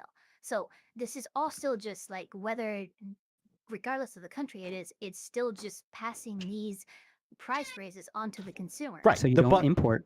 Right. The buck passes on to the consumer. It's the entire purpose of it is to essentially punish other countries that are able to produce goods cheaper than the United States can. And so it will encourage, this is the theory, is that it will encourage the United States to start up production on a lot of this stuff at an equal price parity. Also, they remove tariffs on anybody that does business in the U.S. Okay. And if you remove your tariffs on the U.S., we remove the tariffs on you. Like, that's how they work. That's why they're reciprocal. So, like, I think 2 countries have already removed their tariffs on us because of it. And Canada, who was talking some real shit days ago, is now backing down. Because that's the whole point of these reciprocal tariffs. Because, are they finally backing down? I was wondering when that was going to happen. Yeah, because they were talking like, we're going to be the new leaders of industry now. You know, the relations with the U.S. are over, and then 2 days later. I have something to show you guys. While you post that, I'm going to read this super chat real quick. It's kind of wild, but this putting in the live chat, it is George Bush speaking. Oh yeah, I see that. It is an interesting perspective, I will say. Ryobe for $10 Canadian says, funny enough, if I recall, it wasn't the most expensive console at the time, the PS3 on launch, because it was $400 to $600 or something like that. Sony made zero profits for long time to shareholders at the time. Yeah, it was. I remember because it's $499 US. Yep, that was the meme. The infamous, yeah. The same show as the giant enemy crab and all that. Yeah, attack its weak point for massive damage. Yeah. Ridge Racer. That was just a fountain of memes. Why can I not copy this tweet? Hang on, let me click and drag it over. It would not copy for me. So this was from the Reagan Caucus on Twitter. So this is a Bush clip. I mean, hey, we're an anime podcast, right? But I mean, it does kind of impact it because we're talking about Nintendo and tariffs. So it is technically relevant. It is relevant to the conversation. We'll play this here, or if I can not click. A rational immigration policy eventually passed. I think there's going to have to be some time. What's interesting about our country, if you study history, is that there are some isms that occasionally pop up. One is isolationism, and its evil twin protectionism, and its evil triplet nativism. So if you study the 20s, for example, there was an American First policy that said, "Who cares what happens in Europe?" Alex Jones in my head. What happened in Europe mattered eventually because of World War II. There was Smoot-Hawley, which was a part of an economic policy, which basically said we don't want trade. In other words, let's throw up barriers. And there was an immigration policy that I think during this period argued we had too many Jews and too many Italians, therefore we should have no immigrants. And my point to you is we've been through this kind of period of isolationism, protectionism, nativism. I'm a little concerned that we may be going through the same period. I hope that these isms pass, which would then allow for a more orderly look at immigration. Of course you do. Well, see, the thing about Smoot Hawley is that essentially, like, they blame the Great Depression on Smoot Hawley when there was a multitude of other factors that contributed to the Great Depression, especially like Wall Street being full pants on head retarded and spending money they didn't have. Oh yeah, that was a big one. That's kind of wild to blame the entirety of the Great Depression on one person. Yeah, well, no, they blamed it on they tried to blame it on the terror, because I saw a lot of people talking about this, and I saw some people saying, wow, this is a new talking point. No, it's not a new talking point. They've been doing this for since it happened. Basically saying that tariffs were the cause of the Great Depression when it wasn't. That was the point of the clip, right? Like, we have gone through this cycle before, and yeah, we're in it again, but it's a cycle and happens. Right. Yeah. Well, I think it's funny. People are like, "Oh my God, the stock market went down," and okay, now what you want to do? You want to take that little chart of yours, and you want to expand the window, and you'll notice that it's compare the low that it's supposedly at now, the catastrophic low, not compare where it was 5, 6, 7 years ago, and oh, wasn't that big a drop, was it? I wonder why. I wonder why it was so much lower over here. Actually, no, these losses were worse than the 2001 and 2008 recession. Yeah. Okay. Well, we're talking about percentages. We're looking at the amount dip versus the total that it's at now. That's the number that matters a little more, is the current total. And as someone just pointed out, the stock market doesn't matter to the average person, nor does it really affect the average person. Yeah, the stock market really doesn't. Well, it's all inflated too with cash that the government was printing. That's why our inflation is so bad, because they just keep printing money. That was what I brought up before. Yeah, like it's a wash. We're just seeing the. Yeah, since World War II, our inflation rate's like 1,000% or something. Yeah, something crazy. We're just seeing the crash out. We're just seeing the crash out of all the free money being cut off, combined with the fact that not only did your free money get cut off, your cheap exploit for cheap labor was also cut off today. It's like Ubisoft stock didn't go down because they have no more money and all their games are going to get more expensive. No, they went down because this decision was a financial failure and everybody saw the writing on the wall, and thus the stock was devalued because people can see where this is going. This is the same thing here, where all these companies have been basically cheating everybody. And now their cheat codes just got patched out. Incentives to move these companies back to America, but I think the rest of the incentive needs to be closing the loopholes that allow these companies to use different countries as tax havens that still far outweigh those benefits. That's part of the tariffs. Tax benefits far outweigh the incentive that the tariffs provide, though. What's part of the tariffs? That's why close the tax loopholes. And then you need to also apply the tariffs. That's why that little island with the penguins was tariffed. It's the same reason. It's like, yeah, we know what you're gonna pull. Of course, you don't get to do it. Sparky makes a good point too. Part of the problem is that you're going to need Congress to do that. Loopholes that exist in the tax code. You need to change the law. Well, that's an act of Congress. But I'm saying you have to do incentives. And to make it, the incentive is just, we're making it now cheaper. It was cheaper to import. I'm sorry. It was cheaper to import. And we're going to make it more expensive to import. So now you're going to have to produce domestically if you want to be cheaper. I'm hoping that the end game of all of this is that everybody reduces their tariffs on each other. I don't know how long that's going to take, though, is going to be the issue. Kind of the issue too. It's not just about domestic production. A lot of it's about, hey, you've been screwing us. So you want to charge extra for our goods. We're going to charge extra for yours. Oh, we'll take that charge off when you take yours off. And like I said, 2 or 3 countries have already done it. So it's already working. It's only been a few days. But it's one of those things where we're not smart enough to have this conversation. Well, none of us are economics experts here, but we really aren't going to know. An expert anymore, Well, we really aren't going to know what's going to happen until a couple of years down the road when we can like look back and see, did this policy succeed? Did everybody reduce their tariffs, or did it just essentially, blow up the economy and never really went anywhere, and we just had to get rid of it anyway because we were just getting BTFO'd too hard? Like, I'll just say this. People tried to be smug with the egg thing, and then the egg prices dropped like 2 days later. So, I would caution against trying to make a smug political gotcha. Than ever here.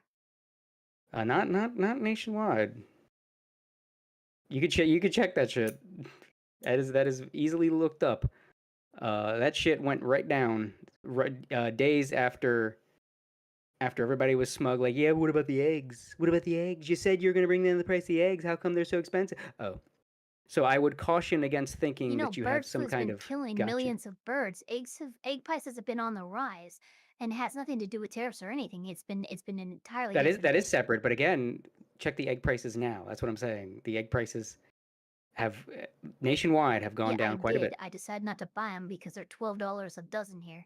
Yeah, if you're, it also depends on the state, but the nationwide average has dropped significantly. Well, California is going to be the last to drop their egg prices anyway. Yeah, if you're in California, you're not going to feel it. You're not going to feel it in California. Over here, it's like $4. You ain't going to feel it in California, but if you're in an actual state, it's again, I would caution. Did you just say an actual state? If you say so. Look, I hate California, but it's a state. I learned that in 5th grade. It exists. We it does exist. We kind of look down upon it, but it does exist. Like, it can be the most hated state, sure, but it's still a fucking state. Let's not be retarded. It's a state in that, like, the shambling drug addict that can't string 2 words together is technically still a person. Technically. Barely, but technically.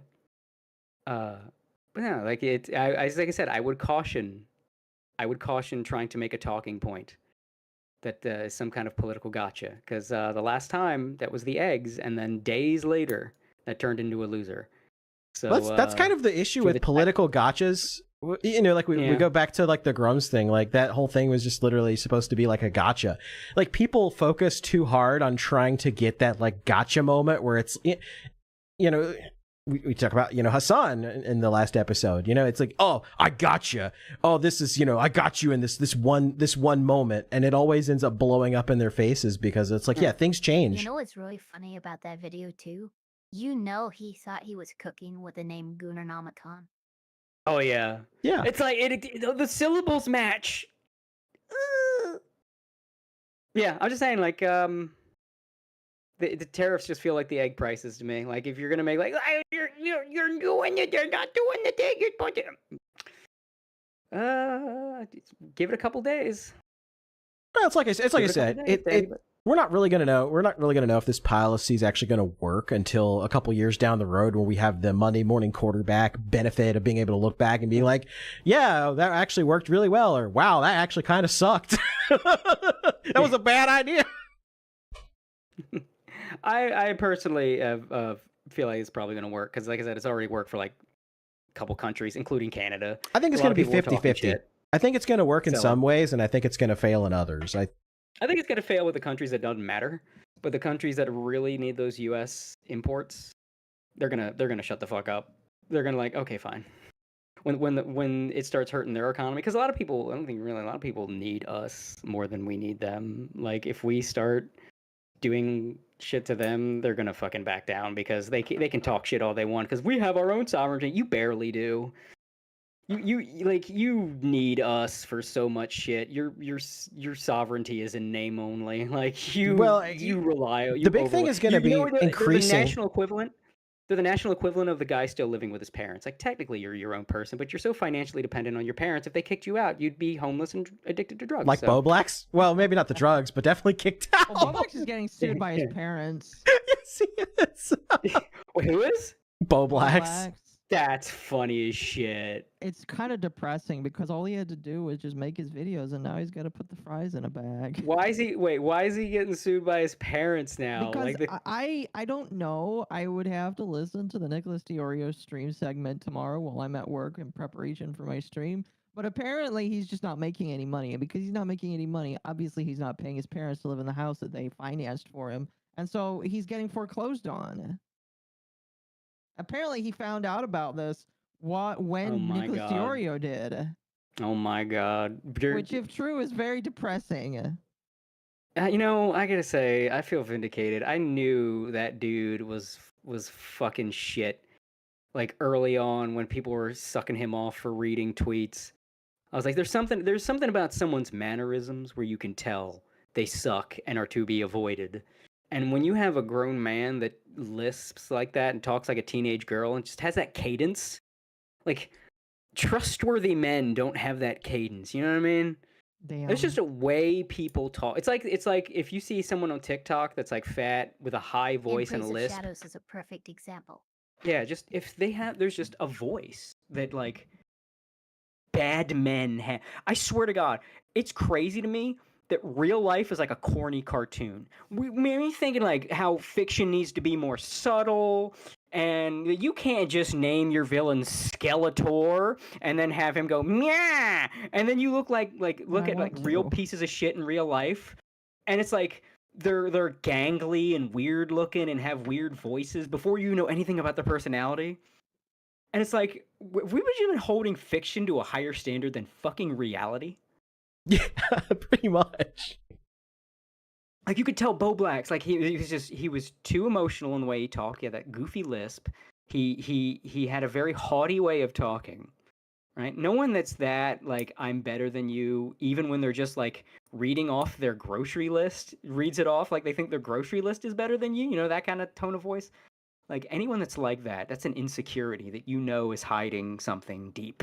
I just remember him screaming, like, let me speak! You know, that was... Yeah. I was kind of like the big red flag there. I was like, oh. It's like... And he's gonna be honest, all of them deserve each other, though. Yeah. Oh, yeah, the commentary community is a shithole. Oh, yeah. Well, it's because it's all insecure, bullied kids. They're like, oh, we're the bullies now, yay! We're the cool kids now, yay! Well, they're all super paused, too, because I just remember when all of them were on Keffels' dick, literally until the last moment. And even though, like, even though fucking Flamenco got way too uppity about it, like, he was right about it, and all of them just, like, waited until the last moment to say, yeah, he was right, but he was still a stupid idiot. And it's just like, you guys all suck. Remember Turkey Tom's infamous, her prostate? I forgot about that. I forgot about that. Oh shit. Yeah, it's just like legitimately, I think that some of them are entertaining and that they know how to tell the news, but I just don't like them as individuals. And I just don't like they all suck. I think that what's his name? Shot from the point. Tommy C. Yeah, Tommy is like the only real one. Well, it's like I would even throw you know, in the they all suck bus. I'd throw Keem in that bus too. It's like everybody except for like Tommy C is just an insufferable turd. Keem is in his own lane because he is an on again off again relationship with all those people. I've said my piece about Keem before. I view him as an absolute true neutral. Like, he does not have any real connection with the internet the way like most people do, where they see it as like, you know, the online, you know, space to be and socialize. He sees this as just a thing to milk. Yeah. Well, yeah, that's like why that's why he's basically like ripping off IP2 with his show LolCal Live. Like it's all scripted bullshit. And I look down on people that think it's entertaining, but it does work. Yeah. That's the sad part. It's just I can't even condemn Keem because I don't think like we ever see the real Keem. He just pops in to do his nig work and then leaves. I think we know nothing about Daniel Keem the man, and I think that's why he wants it, and I'm kind of fine with that. Like Keem Star that we know, it's just the Daniel Keem doing business at all times. Yeah, I think that's probably the best for him. Honestly, I don't really care to see the real him. Yeah. Yeah. So you know what? I'm fine with that. I just say like, you know what? He's Jerry Springer. That's all he is. Let him have that niche. I just if I just ignore him, let him be Jerry Springer. But like a lot of these people, I think like to be in the commentary community, you have to have something deeply wrong with you to just try to make a career out of. Look at this asshole. Am I right? As a fucking career. I go back to when we talked about the A-logging thing. Like this is the problem, is that you get too invested in the people that you're covering. And, you know, you could kind of see the worm turning with the commentary community when the flamenco stuff happened, because it's like a lot of you guys have the exact same problem. Like, you are flamenco in that moment. Look, why are you going as hard at him, harder than you've gone after people like, let's say, Onision, for instance? I think we've learned, the internet has taught me something Yeah, if that's you a find valuable. yourself as a commentator making multiple videos about us at like the same person, there's a problem. You need to pull up. Yeah. That's always a bad sign. I think the internet has taught me a valuable lesson that I never really thought of until like I kind of saw online, just the way culture shifted, and you know, being able to see more time pass and come to a more educated conclusion. That's a lot of people were picked on in school for very good reason. Bring back bullying. Hashtag. Not hashtag a lot bully of the week. a lot of bullying was earned because you see like the people that were bullied and the adults that they became, and you kind of see what the bullies saw. You know what I mean? You see that the bullying was probably brought about by a very primal instinct that recognized that this was a weak link in the tribe that was going to bring the tribe down and had to be purged. And they purged this weak link from the tribe. And now that weak link is trying to enter the world's tribe. And we are seeing now why that their local tribe forced them out. Because they're bad. They're bad. Just nothing more elaborate than bad. They turned the And a world lot of tribe even- into the Donga tribe. Oh my gosh. Exactly. Like a lot of those commentary people is like, you know, you're laughing at everybody, but 10 years ago everybody was laughing at you. And that's all you care about is just flipping the script to be the guy on top. You don't really care about any of this. You will switch teams on a dime as long as it's the team on top. You don't have any real moral compunction about anything you're talking about. And also, like I'm gonna admit it. There's people that I still watch their content. I just don't like them. Like Turkey Tom. I think his documentaries are great. I fucking can't stand him. I could never be in the room with Turkey Tom. I cannot fucking stand the man. I think that's very accurate. Yeah, I listened to some of his stuff, but I think that I think the fact that he admitted that he cheated on his girlfriend and he was cheated on, and that cheating is a normal component of a relationship, I was just like, broski, you're broken. You should not have been on the internet debating pedophiles when you were a teenager. Yeah, and also like the way his kind of humor screams insecure little man. Like like he can't. He's like not just being irreverent, but like announcing it from the rooftops. Look how irreverent I am. Like he's trying too hard to look like he doesn't ever care. He really capitalizes on the self-deprecation. Yeah. And he like the way he talks, like the sudden thing, like I am being so like, come on, broskies, aren't we being all irreverent and weirdos? It just doesn't I'm hit. totally shitposting in real life. It just doesn't hit the same when there's a distinct possibility that Destiny may have seen his butthole. Yeah, the moment when the Destiny stuff came out and he was really insecure about it, I was like, Destiny, either he or Destiny sucked one another's dicks, and neither of them are going to mention it. Well, actually, I feel like Destiny might if he has a reason to, but I feel like Turkey Tom is praying that day never comes. Yeah, I still watch his videos. I still think his documentaries are great. I watch his videos too. I just feel like in the lawsuit. Yeah, just make sure you skip that sponsor thing because he's gonna do that cringe humor of his, and you're really gonna want to punch him, and you're gonna remember that you can't because it's a screen. So you skip that ad. You skip it for dear life before the rage sets in. For some aggressive instincts activate. Like that is prey. Get him. No.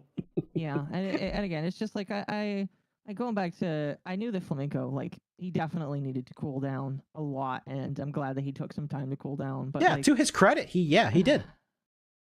I think he crashed that bad though. Like that was embarrassing. That was really did. fucking embarrassing. He did, but thank God he recognized it and he stepped away, or had You know help what? to step away. if someone recognizes they fucked up, I think they should be given a second chance. Yeah, I agree 100%. I think Flamenco is worth a second chance because like he been yep, I fucked it bad. And I think it's genuine. Like some people will fake admit a fuck up because they think that's how you escape accountability. So they'll take like it's a performative accountability. I don't get that from Flamenco. I think he kind of realized, fuck man, I stepped in it. So like, I think if it was performative, he would have come back like immediately, but he actually like took time away from doing stuff. Yeah, he went and touched grass. Yeah. And so Flamenco, I think I was always kind of neutral, and I just laughed at the thing of his porn collection getting outed, and thought he acted like a tool afterward. But other than that, I never really like fuck Flamenco, you know. So I'm fine. But like these other guys, this commentary community, again, some of them I still watch like Turkey Tom's videos. But other than that, these guys can all get fucked. They're all losers. They're as bad as the people they mock. They're just maintaining a public face that inevitably all of them will eventually tank. The same way that Bloodsport's tanked. It's going to be the same shit. Oh, They're yeah. all going to... I would argue it's already happened. I would argue it's already happened because like when you look at commentary, like who's left? Like it's like they've slowly gotten rid of everybody. it's like Diorio and Chud Logic, and both of them suck ass. Well, there's also all the little people that orbit around Chud Logic, and all of them are just looking for the next pedophile. And it's just like, you guys, you're not like, you can't get famous off of that. And people are starting to recognize that just being a new Gideon is not going to get you views. People are getting tired of that. I think like we're getting to the point. Pedophilia has become like racism, where the supply doesn't meet demand. Yeah, that's one way of putting it, but you know, you're kind of right. Yeah, it's like how like every time you see a swastika spray painted on the side of a wall, it was like a black guy or a Mexican guy that did it, trying to spark something. Like it's always fake. Like it's I feel like we're gonna get the same. If it was thing done by a like, real racist, the swastika would have been drawn the correct way. Yeah. I think we're gonna get like Discord groomers that are gonna end up being like the Klan, where like 60-70% of them are all federal agents, and they're just arresting each other. I feel like Discord groomers are gonna be the same thing. It's all just plants like preying on each other. That's commentary. It's gonna be commentary people pretending, and they're all gonna catch each other. Yeah, exactly. That would be funny though. Well, I mean, like we know that like they have a secret group chat, and I can't remember who outed it, but they have like a secret group chat where they just sit and talk about the things that they're gonna circle around with each other. Yeah, it's just like Kraut and T was just ahead of the game. That's the problem. Yeah, that's the sad thing. Are you telling me there's an actual circle jerk? Yes, there is an actual circle jerk with some of these people. They sit around and say, "This is what you're going to talk about. This is what you're going to talk about," and I don't remember specifics, so I don't want to defame anybody, but I do remember that like that is something that exists. Then they put the biscuit in the middle of the circle. Gotta hate all those people. Yeah, fuck them all, man. They suck. The people who don't suck, Sparky's Tech Corner says, yeah, it's a state of chaos for $2. Yeah, Sparky says, the Tea Party chat, that was Salvo. Yeah, but see, they still have those. It Salvo? That's right, it was Salvo. Salvo said, yeah, all these people are... Sorry, I almost used a slur again. These people are all stupid together. I am sorry. I have just been, ever since I watched that Grums video, I've been like... You could feel your inner anti-bully coming out. But like, that guy who made the video radicalized. When they talk about where radicalization comes from, it comes from people like that. So that guy radicalized me. I feel like I need to go to church again just to get rid of it. You fell down. That guy made you fall down the alt-right rabbit hole. Yeah, that guy I'm typing on my 8chan post now.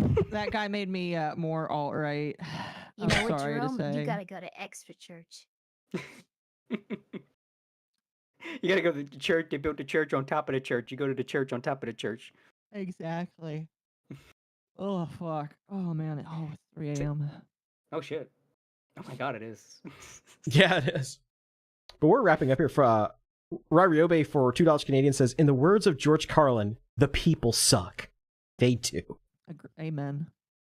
Sometimes George Carlin's right. I feel like, man, George Carlin died at the right time. If he were still alive, he would have ruined his reputation. Oh, yeah. Yeah. I agree 100%. There are some people where it's just like they should not exist in this era because you would not look back on them fondly for it. Like John Lennon. 100%.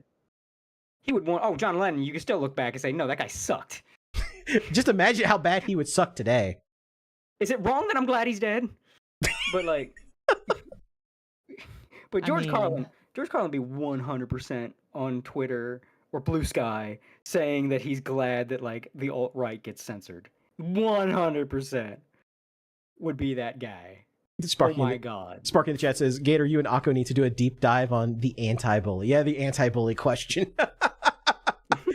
Yeah, that was funny. We didn't even bring up Nyara at all, I don't think, on this entire podcast. But I guess it's probably better that way. Don't ask the anti-bully question. They'll do you like they did Mouthy Buddha. Now that's a name I haven't heard in a long time. A deep cut. That's a deep cut. I wonder what he's doing. I wonder what he's up to these days. It just popped in my head. It's like, yeah, that guy existed. Probably still crashing out on like BitChute or whatever. That or he went in his own lane, did his own thing. I'm curious. I'm gonna look him up now. Once this podcast's over, I want to see what he's doing. But it is 3 a.m. the witching hour, so it is pretty much the time that we start wrapping up the show. Yeah, Sparky says the Nyara BS just pissed me off today. Yeah, that's a whole. Yeah, the TLDR is really... that. Yeah, I don't have the energy in me to explain it, but TLDR, like someone tried a gay op and it was unsuccessful. Is what it sounded really like bad. To me. Well, did you read any of it? Oh yeah. Sparky showed me the screenshots, and it was like easily provably false. With just like here's the thing: is it took me a moment because like Ava was like, "Hey, why are these dates like this?" And I'm like, "Oh my gosh, if that's fake, I don't believe anything else of this." Yeah. So the first screenshot that I was invalidated given, I did 6 months of user experience and user interface design, and the first thing I noticed, I'm like, hey, look at that. The lower right-hand corner has a weird cropping error of like 2-3 pixels. And so what was happening is this person basically took screenshots of somebody doing like a CP bot account, right? Cheese Pizza bot account. And they pasted it over a Nyara post, right? And what tipped me off is the first post I saw was posted May of 2023. Nyara's account was made August of 2023. Yeah. It was bad. It makes me happy at the very least that people in the thread where it was posted found that out, and so it's stuck in proving grounds. Hopefully forever. Yeah, because I mean it's just easily verifiable bullshit. Because here's the thing, like Nyara sucks, and I don't want to see Nyara get a W because somebody tried a gay op and then tried to pass it off, and then people ran with it.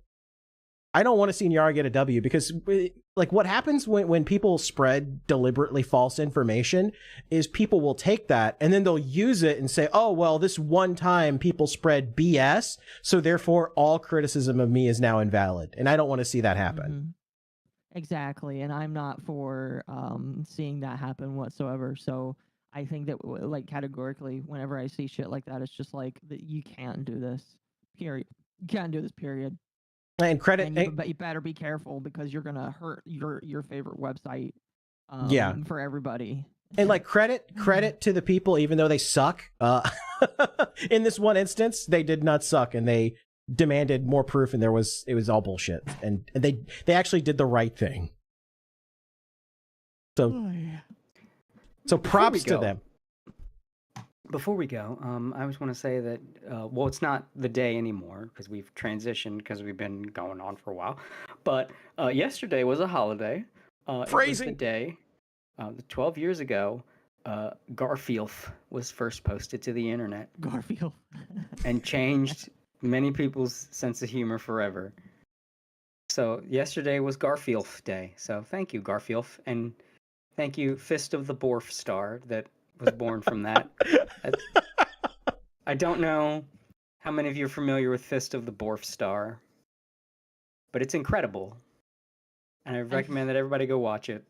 I think that's old internet. Some people here might not even know what that is. So somebody decided to make a continuation of Garfield that was just like an anime continuation called Fist of the Borf Star. It's incredible. It's absolute peak internet. You could probably find copies of it. I think the original uploader sadly deleted it. But it's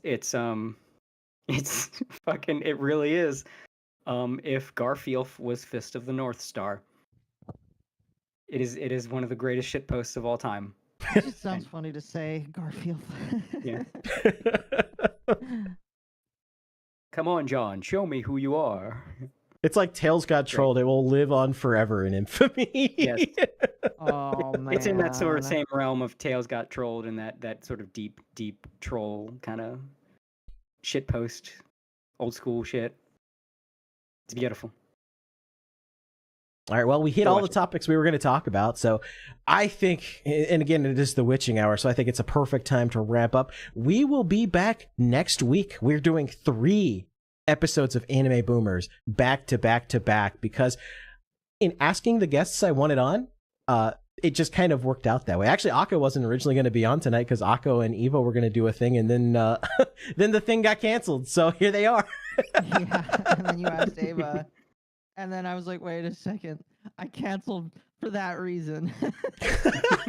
So it ended up working out that way. But hey, the more the merrier. I'm gonna spoil it here. The guests for the next 2 weeks, this is for all of you diehards that decided to stay and listen to us till 3 a.m. This is your treat. I'm gonna spoil who the next 2 guests are. So next week we're gonna have Armchair Expert on. That's going to be a fun. That's going to be on Saturday. And then the week after, we're going to have the VTuber PR guy, Zan VT, on as well. It's going to be a fun time. Yeah, these are all awesome people. So that's your little teaser for the next episode. 3 weeks in a row.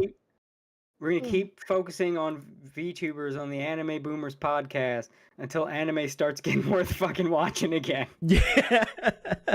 Until the next season of Free Run comes out. There's fucking nothing to watch. It's just slop. This is just fucking slop and Sakamoto days, and that's it. I've been subsisting. Man. I've been subsisting off of isekai deconstructions, like what's it called? From bureaucrat to villainous, Dad's been reincarnated. That one was actually pretty funny. It's too isekai, man. It's too isekai. I know. Well, that's why, like the Red Ranger isekai too was actually pretty good. But I know you. I was like, yeah, Cody probably wouldn't like this because, it's a love letter to tokusatsu, but I don't think he'd get past the isekai stuff. The only time isekai was okay, except for the ones I've talked about that were like good enough it doesn't feel like isekai, Overlord and all that, was Uncle from Another World, because that was satire, and the Sega stuff was the hilarious. Sega and Sonic fanboy. Yeah, main character's funny as shit. And it was also kind of a goof. There was a light novel manga. No, it was a manga where it was an isekai, but the protagonist was Iori Yagami from KOF. It was Iori in another world. You told me about this, yeah. Yeah. It's like just his antisocial ass in a fucking isekai setting. And he fucking did the grab loop on a bear, and I lost my fucking mind. That's pretty good. The fucking grab loop on a bear. That's pretty good. Those are the only good isekais that are like isekais. Other than that, set it on fire. Send it to the moon. Shimoneta's too down bad. I can't sit through that shit. There are some anime. I don't care how I sound saying this. There's some anime I'm just too laid to watch. Like I can't. Oh my gosh. Look, I know what pussy feels like. I'm not in the target audience for this shit. Yeah, fair enough. It ain't made for me no more. I feel like a grown man watching Noggin. I watch this shit. It's like, oh, I'm developmentally past this shit. What am I doing here? I feel this is almost creepy for me to be watching this. I think that yawn is the signal, the signal flare that it is. No, you're good. Yeah. It is definitely time to wrap up. I want to thank Momma Occo and Elfpire Eva for hopping on the stream today. Like I said, next week we're gonna have Armchair Expert, and the week after we're gonna have Zan VT, the VTuber PR guy, on. We're gonna talk lots of VTuber stuff coming up, including stuff we didn't talk about tonight, like Mume, Hololive, and people's perspectives on what might be going on with cover. Well, what's happening, what's going on under the surface. Possibly the banana juju thing, because talk about a failed cancellation attempt. No, it was beautiful. That is beautiful. She's great too. She's good. Yeah, banana juju's fantastic. All right, I want to thank everybody for her to follow me. But maybe we can make that happen. we'll figure something out. We moomin now for the last time. That's right. So again, I want to thank everybody for tuning in. If you're listening to the audio version of this podcast, whenever I upload the audio version, you can watch us stream Anime Boomers live on youtube.com/Anime Boomers. I, of course, am the Gator Gamer. You can find my personal streams, still trying to get remonetized, almost there, at youtube.com/The Gator Gamer. You can check out Cody's works. He does stuff on his X account, x.com/BioWorks. That's BAIER Works. He's also the author of Cloud Scratcher, the webcomic of your favorite Saturday morning cartoons with animal characters. That's cloudscratcher.com. 90s are back, baby, on cloudscratcher.com. Hell yeah. All right, go ahead and show your stuff, Occo. My name is Momma Occo. I am a drama streamer. I like to talk about drama. I like to laugh at stupid people on the internet, especially VTubers like Merriweather. You can find me at Momma Occo, basically anywhere. That's my username everywhere. Based. And of course, we can't forget about the littlest member of the episode right now, Elfpire Eva. That's Ava. She said, "I am now quiet." Yes. Oh, that's Ava right there. You can find her on YouTube, Elfpire Ava. She is youtube.com/Elfpire Eva. She's gonna have a brand new model on 420. So, no, seriously. She was planning on the 21st, but I was like, "Why aren't you doing it on 420?" And she's like, "Oh my gosh, I have to do that." Oh my god! Oh my god! Happy birthday, Hitler! Did you guys know that allegedly Hitler escaped? That fucking Godwin argument. I have heard that. Yes, I don't think he. Well, it's not that he escaped. He was in Argentina for a while. I think that's why that's where the conspiracy theory comes from, that he escaped and retreated there because he's been there. Yeah. But Godwin's law strikes again. So about that Hitler fella. So the more I read about this guy, the more I think he might have been a bad egg. All right, we should release our guests. Yes, yes, y'all can go to bed. I'm trying to fix the this member thing because we had actual members now, so I should probably, when I close the stream, have their names scroll like I do it. Right. Yep. All right, you guys have going. I'm going right to bed now. Peace, Occo. Peace. All right, thanks guys for tuning in. We will see you guys next week, Saturday, 11 p.m. Eastern, for the next episode of the Anime Boomers podcast with Armchair Expert. And that's actually where we're going to send you guys next, is over to say hi to Armchair Expert. I want to thank you guys for tuning in and watching the show. I want to thank everybody for the massive amount of support too, and the launch of our memberships. Like I said, once we reach about 25 members, we're going to start planning at least one day a month to just kind of hang out with you guys and do like a members only stream where we can chat about like anime and really like anything you guys want to talk about. So we've really, our whole thing about this year is we want to be as consistent as humanly possible, because last year, because of varying circumstances, we didn't get to do a lot of episodes that we wanted to do. But we're going to be different this year. We're going to be different this year. We're going to hit it hard. We're going to have a ton of content, especially leading up to Off-Kai Expo in June. We're going to have as many VTubers and like VTuber industry people on as we can, and then of course, Off-Kai, we're going to, well, at least I am, rub shoulders with a lot of the cool people that are going to be there. and have a lot of like, stuff and information about cool stuff happening at Offkai for you guys as well. Some behind the scenes stuff a little bit too. But anyway, I want to thank everybody for tuning into the podcast, and I want you guys to go say hi to Armchair Expert as I try to get the thing ready here. I want to thank Occo for rating in, Sparky for rating in, Hampshire, who I haven't heard from in a long time, with his underwater hamster. Was it underwater hamster objectivism? Was that it? I can't remember the meme, but it was something. I'm glad the guy's still chugging along. He writes books. I think I mentioned this. He writes books, and he's published by the same publisher that publishes Cloud Scratcher. Oh yeah, that's right. Yeah, you did mention that on the show. We share a publisher. Yeah. So hello, fellow. You're not in. I don't think you're in the publisher Discord, but hello, fellow publish man, fellow publishite, publishee. All right, and shout out to everybody on Twitch and Kick and X that tuned in. Of course, the main chat is on the YouTube, so if you want to, I think on Twitch you can chat, and it will go over to the YouTube chat. But for those of you who are watching on Twitch, we're on YouTube, youtube.com/animeboomers, and we will see you again next week.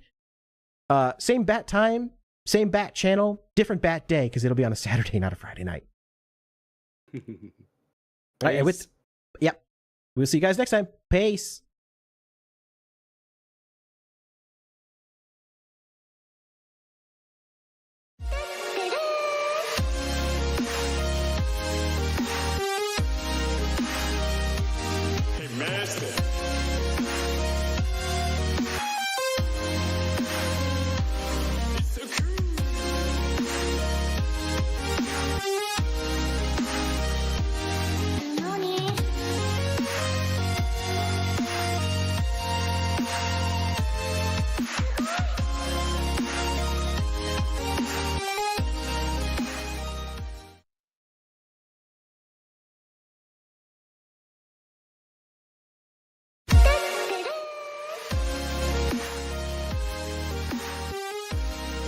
I forgot I have to make it longer because we have so many members now.